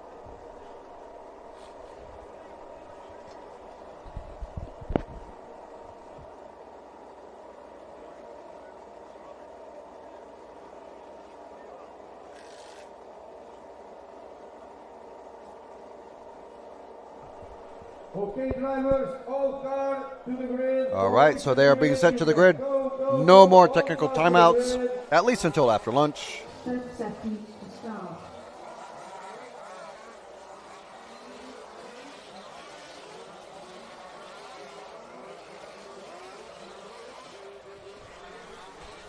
Okay.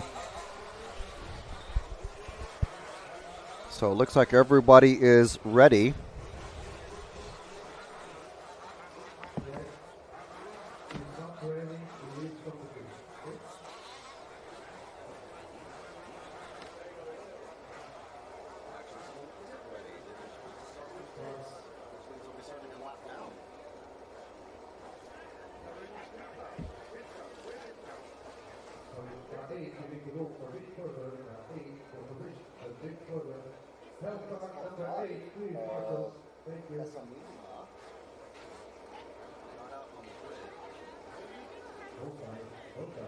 Okay, drivers, we are ready to go. We will start 10 seconds counting now. 10, 9, 8, 7, 6, 5, 4,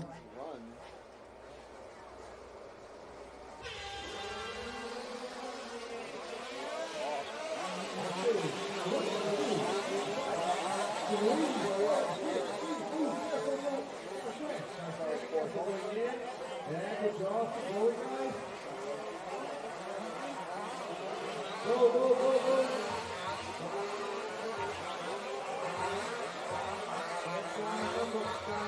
5 needs to open the door to all cars. He went in too soon. Car number 5, you need to open the door to all cars.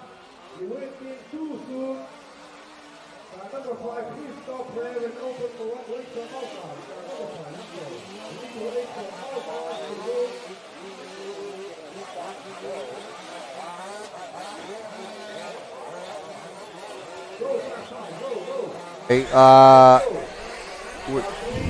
Of course, 1, 2, 3, 4, 8, and 7. So that is that's Kraus and Landreau moving up into the 5th and 6th spots. Walter, massive gap to Rodewald. Rodewald is at the car 3, chasing him down. That is Fernie. And then the battle for 4th and 5th is between the 4 and the 8 of Valkyrs and Kraus. And which car is this? It's just crashed just underneath this and broken. Car 7 of Landreau, Rudolph Landreau, is broken out. Suspension arm hanging off the back of the car. That car is done. So Rodewald being chased by, is that Fernie still? Yes, and Valkyrs and Kraus, the next pair. So battle for 5th is between Kraus and Vaselli, but that is a massive gap.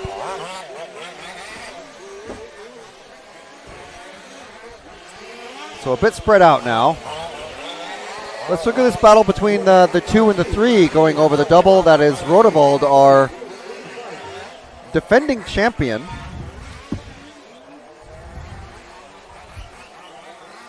Wasn't feeling too confident going into the qualifying here. But I haven't been able to chat with him and find out why. Rodewald running a multicolor scheme.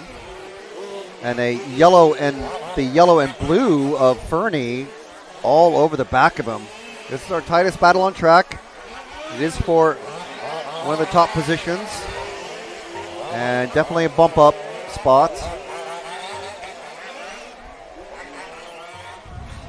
Coming out of the bowl. Over the little jump into the hairpin onto the straight.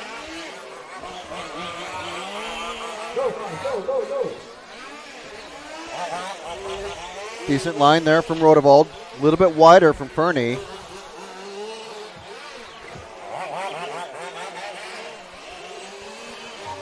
A flat landing there from Rodewald. A little bit too much, but he's still made a gap over Fernie there. So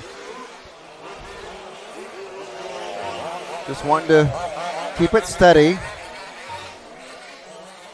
They've got their positions pretty well sorted. And as we heard from Oliver Whittleston, just wanting to keep it on the beach. Keep it on the island, sorry.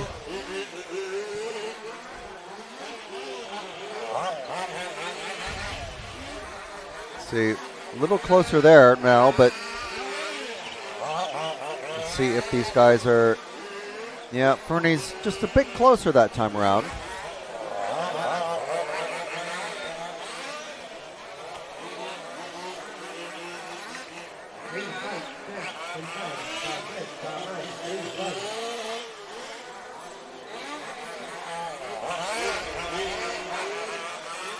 Coming into the infield now. Rodewald gets it up on 2 wheels. Still maintains the position though. Running the exact same line over through that the Crazy Golf section.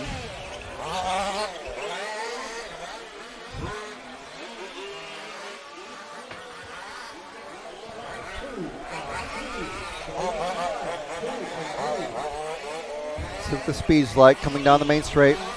On the throttle for 1, 2, 3, 4 maybe seconds. 3 or 4 seconds depending on how you land. It's not a lot of time to be on full throttle. And Sven riding that curb. Getting a bit wild there, tank slapper, but able to keep it. Oh, and Fernie trying to get on the inside there in the off-camera corner.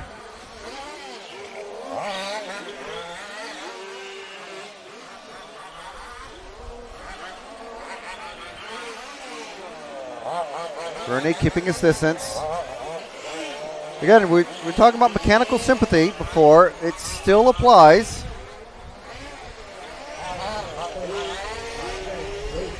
Keep things pointing in the right direction. Oh, and Sven gets it up on 2 wheels there.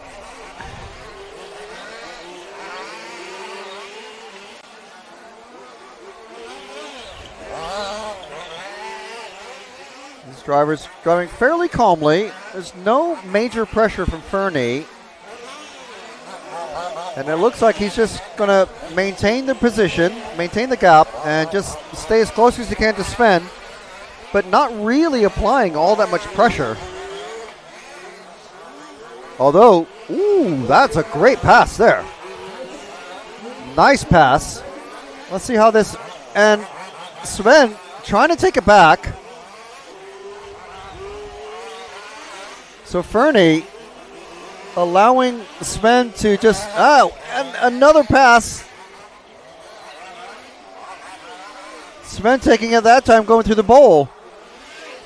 But let's see how that started as they come down the straight. So just Sven going a bit wide and Fernie taking advantage. Putting the pressure on, and then Sven taking it back in the bowl. Obviously not wanting to give up that second place. First place of Roman Walter, way out ahead of these guys. They're not really slowing each other up, you see. They're only about not even 10 seconds behind Roman. Teammate to Wesley van Helman.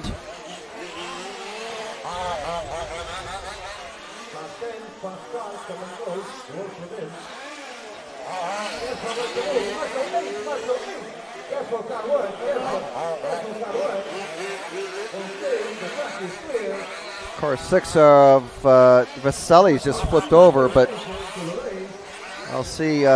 This still is our closest battle on track, I believe. So Kraus in the 8. I'll just find out. Yeah, he's got nowhere near him. Martin Kraus running 5th.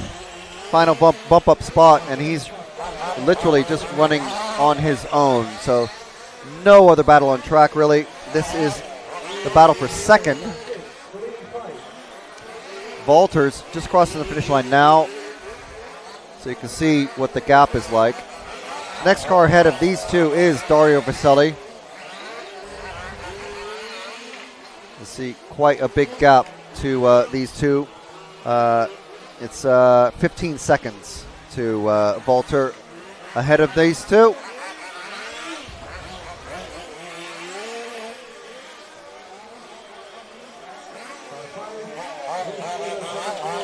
Two of Sven Rodevald, last year's the defending European champion for four-wheel drive buggy.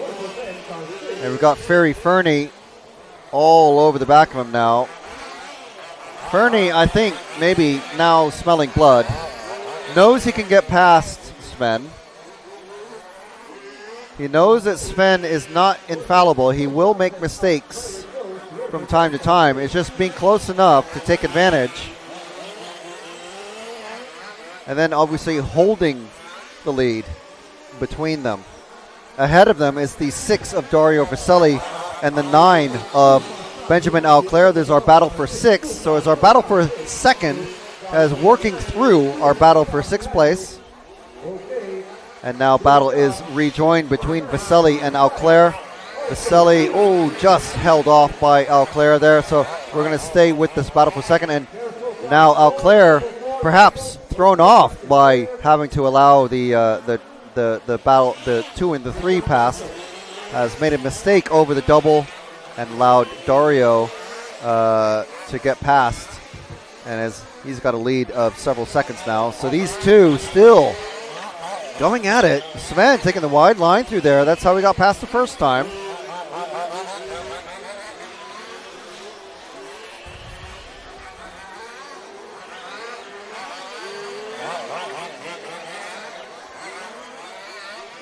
Coming through the bowl again.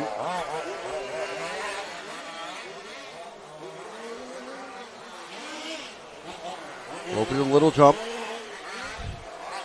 Over the big jump now. Down the main straight and then into the big jump.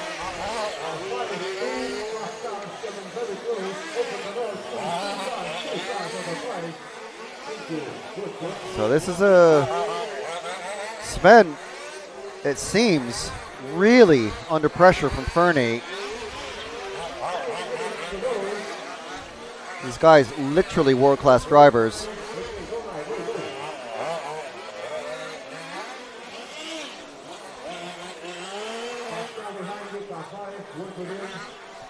Those of you watching from the U.S., you guys need to get involved here. Let's have a world championship. Can you believe there isn't a world championship for large-scale off-road? So EFRA actually has a provision to allow drivers from outside Europe to come and participate. That's why we see drivers like Callan Gunn as they come into the bowl a lot closer than they were before. But we usually see Callan Gunn make the trip from Australia. And we saw Ian Audie do a shout out for Callan, who's undergoing some pretty intense treatment and recovery over the past couple of years. So Callan, again, mate, we wish you were here, and we hope to see you next year. I know we will. So coming out of the bowl, these two still, it's like a bungee cord is attached to them over the tabletop.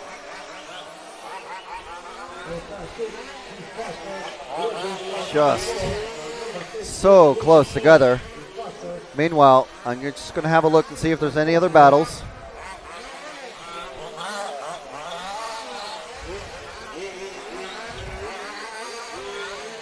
Roman Walter, still, he's just at the end of the straight now, just so our viewers are aware. He is so far ahead of these guys. He's not quite lapping them. He's not quite as fast as Wesley van Helman, I suppose. But these two keeping each other honest. Sven certainly under pressure, but able to hold Fernie off, and when needed, can make the pass. So is he just keeping his powder dry and holding on to that lead by his fingertips? And again, this is our battle for second. The number 8 flips over. That is Martin Kraus. So Vaselli nowhere near to take advantage. Kraus is running in 5th place.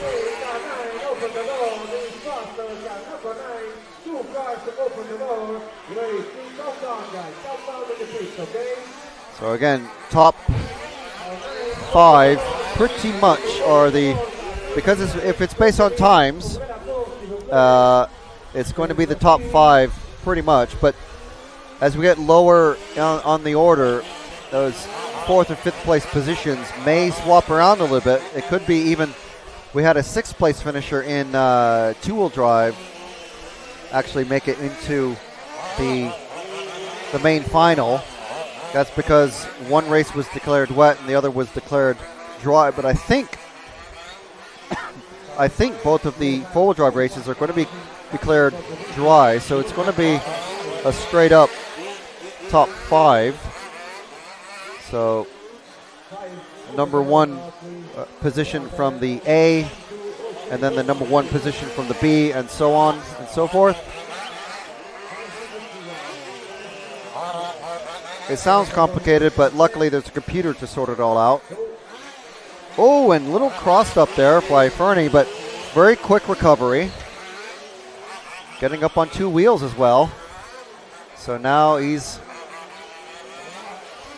this is how Sven won last year's championship, actually. I believe it was Ken Valkyr, who was one of the races was comfortably in the lead and then broke. And that allowed Sven, with this steady driving and able to keep Fernie behind him,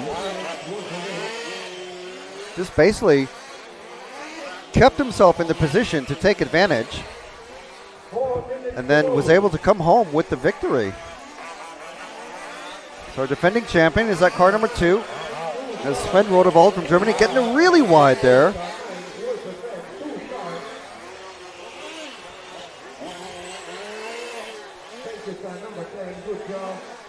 Coming over the double. And once again down the straight. 3 minutes and 45 seconds left in this one now.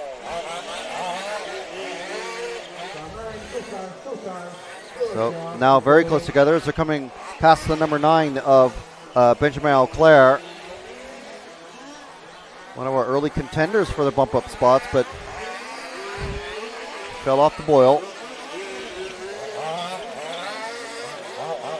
Oh, and Fernie going for the pass there, I think.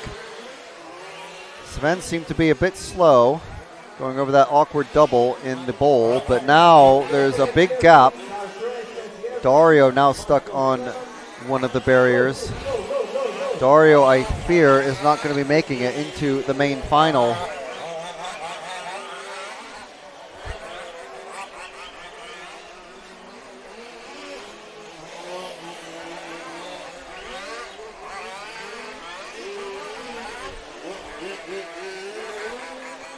So Sven still leading this pair, the battle for second.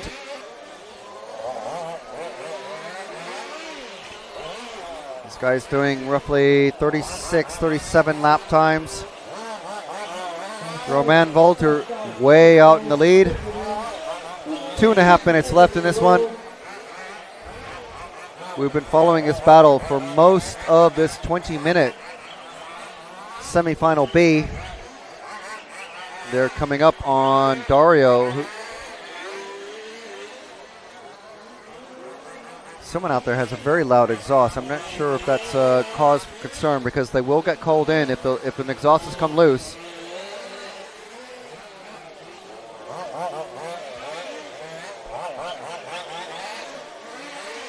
I might just be hearing things. These two, oh, Fernie going very wide now. Now he's got a bit more time to make up to Sven, unless Sven makes a mistake. And then, of course, they have Dario Vaselli, Sven's teammate, to get past. I'm sure Dario is well aware. Mechanics acting as spotters. And like we were talking to Oliver earlier, it just depends on the relationship and what the driver feels the most comfortable with. Perhaps Dario's father or mechanic is saying, hey, okay, you got Sven coming up on you, next car. Also, he's coming up on the car 5 and 0, the 5 of Milima. Landreau in the 7 is pulled off. That was, I think, the car that broke earlier. Sven now ahead of Dario, and Fernie is the next car ahead. And Dario lets him go in the bowl.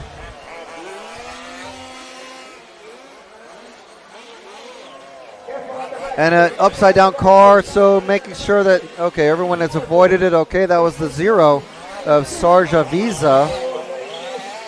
Now Sven and Fernie can get on with things. Next car ahead is a few seconds ahead. That's a car number 8, 4th place car of Martin Kraus.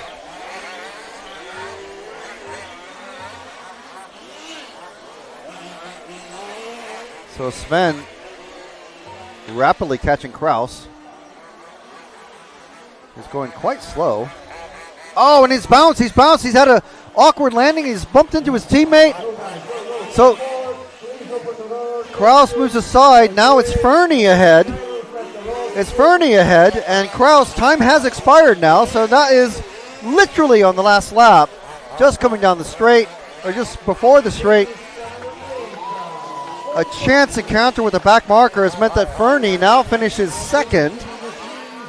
with Sven Rodewald finishing third. So not a massive change, but something happening there. Romain Walter going to take the win with this one. An easy win for Romain. Finishing first in that car one. So it's going to be Romain Walter, Ferry Fernie, Sven Rodewald, Martin Kraus, and Dario Vaselli now somehow in the bump up spot. So let's see how this changes things around. We somehow missed that Ken Valkiers and Auclair. Valkiers had a 55-second lap in that. I think it was that very last lap. So 2 changes of position. The truly important one is that Valkiers not making the main final, and Vaselli, he's in there. So let's see how this changes things now. So for four-wheel drive, in the final, just bringing up. So for the final in four-wheel drive, here it is from the computer. We have Wesley van Helman, Maël Boucher, Romain Walter. So even though, my apologies. Yeah, okay, there it is. We have it actually on screen. So we have Romain Walter winning the second of the semifinals, but actually starting third because it's based on time because the track conditions were the same. So we have Wesley van Helman starting on pole. So actual pole position, overall TQ for 3 rounds and pole for the main final. Then we have Maël Boucher starting second, Romain Walter starting third, Valentin Puziat starting third, Jarno Siltanen starting fifth, Ferry Fernie starting sixth, Sven Rodewald in seventh, Jeremy Tufree in eighth, Martin Kraus in ninth, and Dario Vaselli starting 10th. So we do have a lunch break now. We'll find out what that when that is. See if we can shoot someone over there and find out what when our lunch ends. We have about potentially about an hour.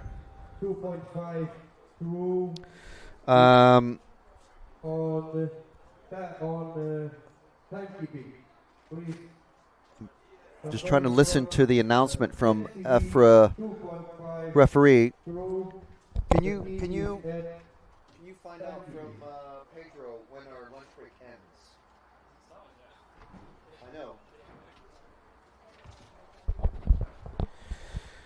Okay, so yes, we're just going to find out when our lunch break ends, and then we'll go on a break. Possibly start a new stream for the finals, because I think we're going to have about an hour break, and then we're going to have different start times for the finals because we had 3 or 4 technical timeouts, which basically extends the whole time schedule by 30 or 40 minutes. So we'll find out, and then we'll go off air.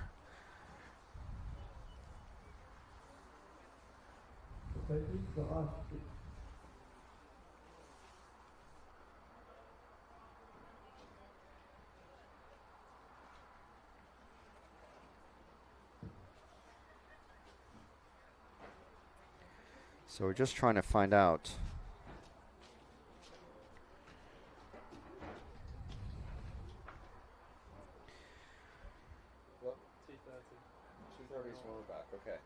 Okay, so we are officially going to come back at 2:30 for the finals. So I believe we're going to go off air. So please make sure you are subscribed, whether it's on the EFRA YouTube channel or the RC Racing TV YouTube channel.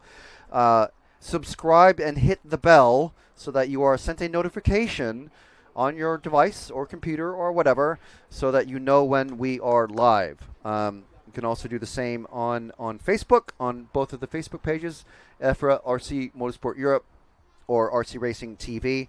So for about 55 minutes from now, actually slightly earlier, because we're going to play some videos in and stuff like that, and just catch up everybody with what's happening.